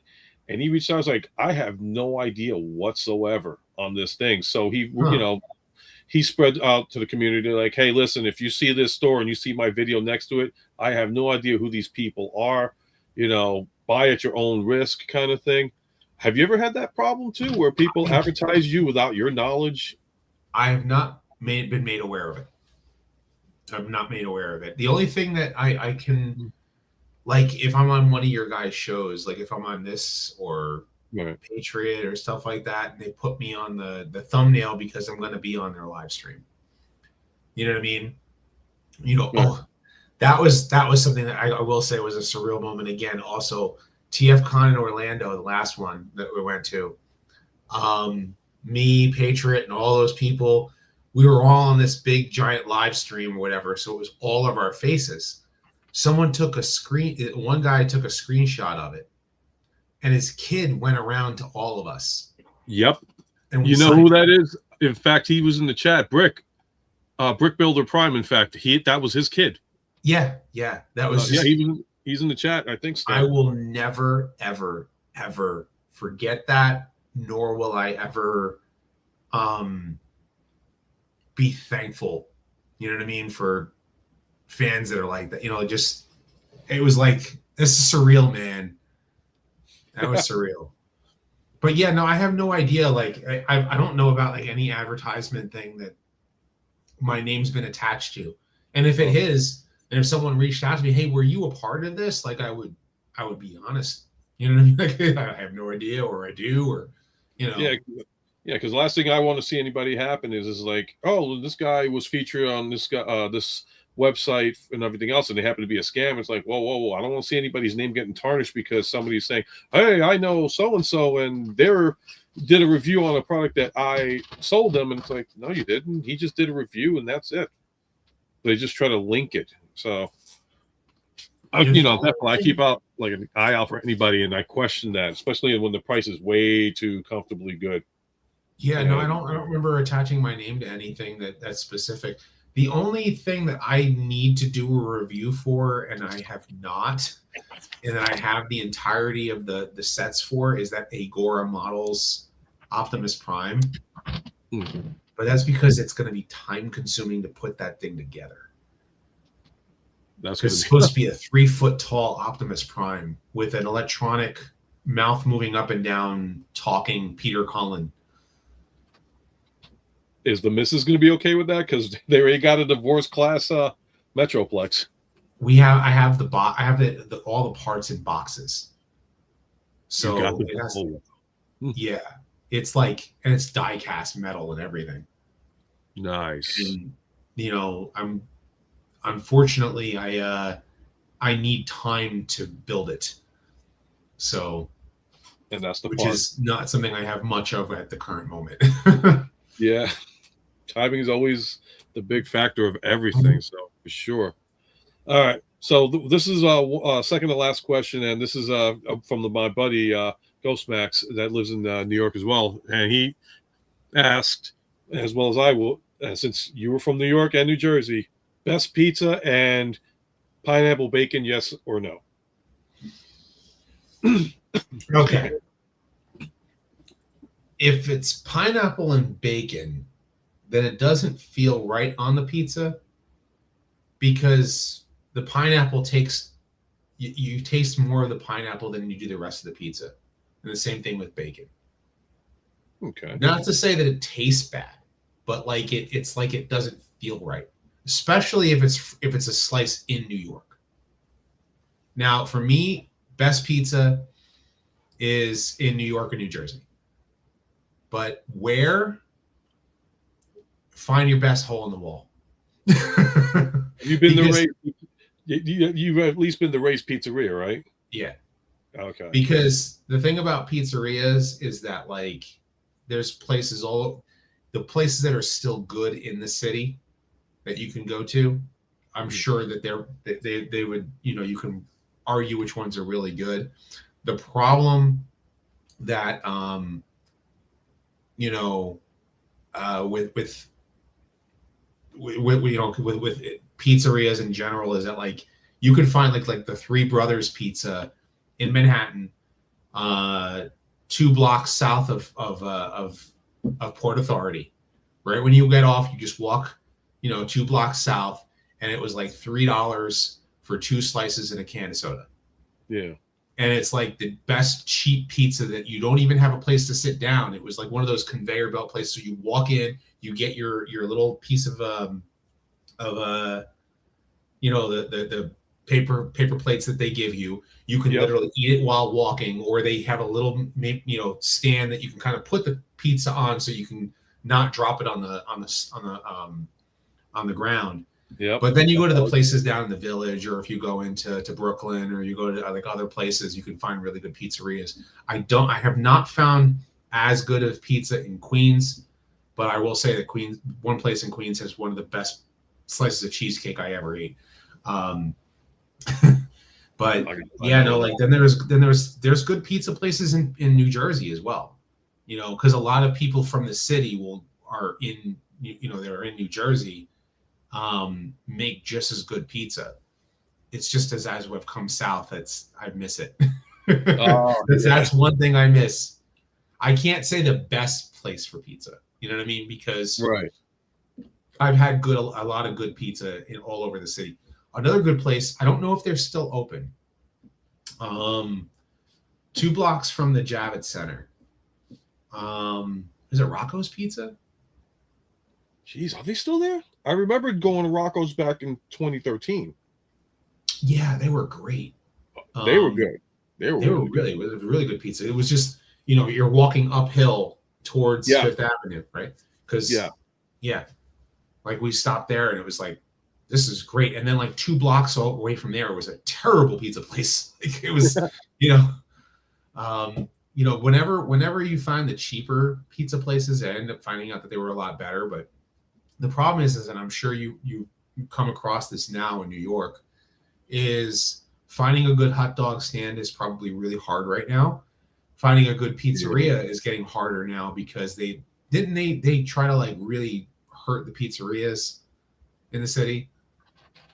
Jesus, Ken, you would probably answer this better than I am because I'm upstate. But before I did move up, the pizzerias, they did compete, but it was like, Italian or Greek. There was a Hispanic one up in Spanish Harlem, and they did an all right job. But as far as like the hot dog stuff as well, like Sabret's is still strong, but they have like the bigger carts now. Well, they're now all halal carts. I've seen that. There's a lot more of that. Yeah, I mean, even when I was still, living up there. Like, what was the question again? The question was eliminating the pizzerias. I think that's what you said. Something to do with New York and the gas stoves, and then having to do a specialized upgrade to their pizzerias in order for them to remain in business. Because I know a lot of people started going brick oven.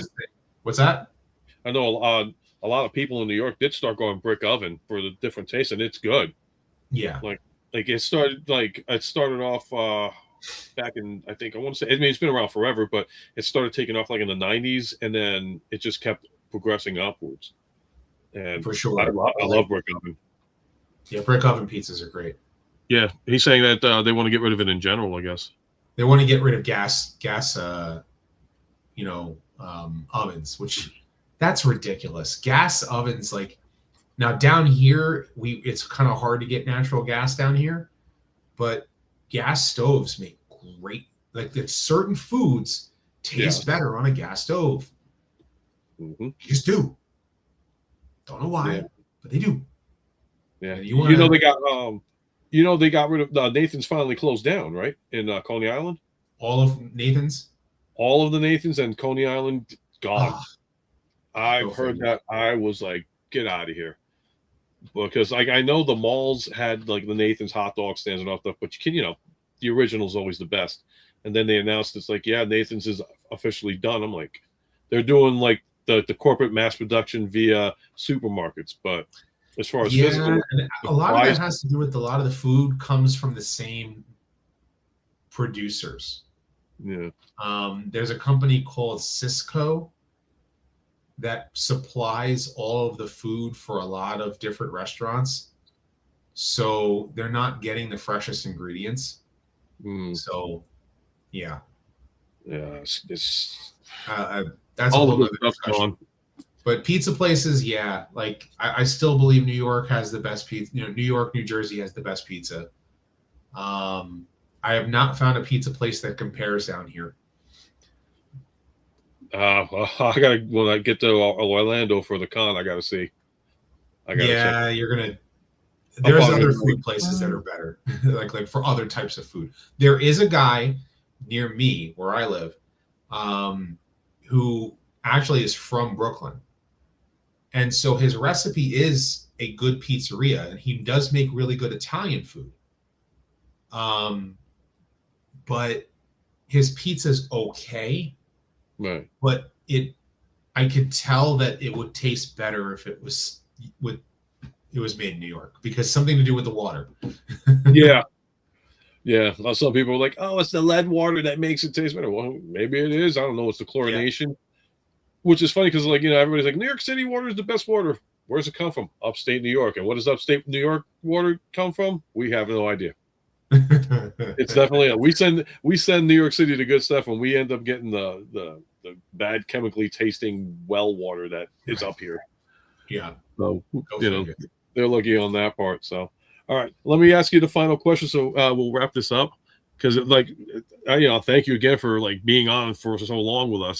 This has been a hell of a great segment, and great time talking with you. So the final question I would ask would be, what advice would you give anyone starting on YouTube documentary or toy reviewing journey, and what would you suggest them not to do to help them with that journey? And I'm gonna put you straight on that one. Basic, simple advice is, obviously you want to start with what you have. You want to start with your, get a decent, you don't have to get the most expensive microphone, but get one that at least that doesn't sound terrible. Doesn't have to be the most expensive camera, but one that at least works. If you don't want to be on camera, you don't have to be on camera, but be authentic. The best advice is being authentic. Be yourself. Don't try to be something that you're not. Find something that you want to talk about and talk about that. And don't be afraid to take multiple takes. Listen to yourself talk, and so that you get the best take of what you want to say. Don't be afraid to edit out your mistakes, and don't be afraid to make mistakes, and don't be afraid to make a correction if you make a mistake. So if you say something on a video and it turns out to be something, hey, I just want to, when you first start off, you're gonna get comments of people. They're gonna say things, and they're gonna say you're terrible. Listen to the constructive criticism, and take the constructive criticism well. Ignore the trolls. Don't try to feed into it. You will get them. You're gonna get trolls that are gonna comment, and you're gonna have to, figure out which ones you want to answer. And if you don't want to answer them, don't answer them. One of the things that I eventually began doing is, if it's a really trolly comment, is I look at it and I go, am I really going to answer that? Instead of engaging that person, you just ignore it. Let it be. If it's legitimately attacking you, then, calling you all of these kinds of names and kind of stuff, yeah, that's where you're going to have to, delete the comment or block the person from, being on the channel. And those are going to come, but you're going to have people who are going to leave comments like, no, it's not like that. Don't think of it just, if you don't feel like responding to it, don't feel that you have to respond to it. And take the constructive criticism well. If someone's commenting and saying, hey, your micro, you don't sound too good on here. If the video is hurting my ears, can you fix that? Take it well and try to see if you can make adjustments in your next videos so that you're sounding better. Because sound is one of those things that people, that is the thing that will drive people away. If they can't hear you well enough, if you try to enunciate your words. So if you're actually speaking about something, don't just go, I'm just gonna go. They don't hear you. Or if you're if you sound all crackly and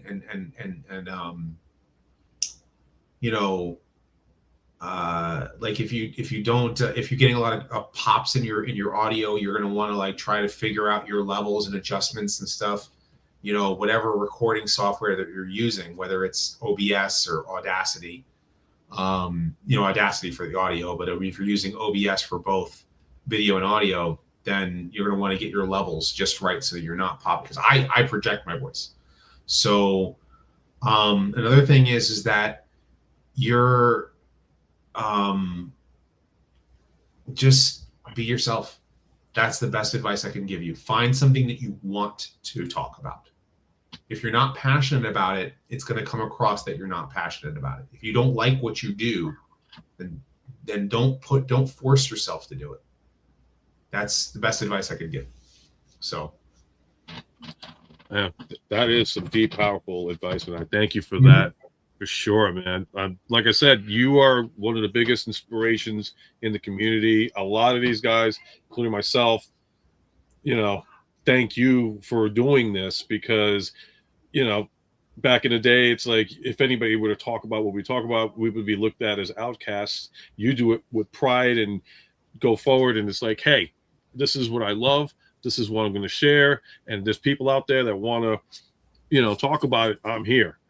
And because of that, you're very successful. You are the guru of Transformers, for sure. And like you said, on behalf of all of us, thank you for doing what you do, and continue being stronger than ever to keep going and see more content for sure. I know, like I said, time is of the essence for you. Yeah. Again, it's all about timing, but we've been on for 2 hours and 15 minutes. Yeah, you can ask Bert. I'm serious. You can ask Bert. We do this. we go whenever we do live streams. It's like, we're only gonna go for like a half an hour, or we're only gonna go for an hour. No, we go for 2.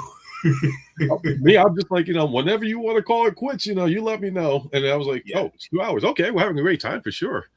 Yeah. But I gotta get ready because I gotta get ready for work tomorrow morning as well. I gotta be up at like 4:30 in the morning. So again, I want to thank everybody in the chat that had the opportunity to, ask questions and all. And I want to especially thank Rodimus Primal for taking the time out to hang out with me, and for me to get to know him a lot more, and just to educate me more on the Transformers universe for sure. Because you have interests. Somebody out there has the knowledge. Embrace the knowledge, because they love it just as much as you do, and they go out of their way to make sure that you get that information. So I want to thank you guys again. And of course, thank you, Rodimus, for taking the time out and hanging out with me this evening. I had a blast doing this. Hopefully you did as well. Of course. Yeah. I love, just talking nerdy stuff. That's pretty much what we did, right? yeah. But I got to get Norbs on so we can do that Godzilla segment when you have the time. Oh yeah, for sure. And then I got to catch him at the same time too, because he's busy at his job. Well, I'm like, that's a challenge for sure. And I'll tell you afterward. I'll tell you afterward. In the after show, something too. But okay, yeah. All righty. Well, guys, again, thank you for coming out and spending time with us. Hope you guys enjoyed the stream. Please don't forget to hit the like, share, follow, subscribe buttons. Show love to Rodimus here. To me, I'm okay. I'm all right. I do this because I love doing this now. So until next time, guys, till all are one. And I'm gonna go with that. Take care, guys. Have a great one. And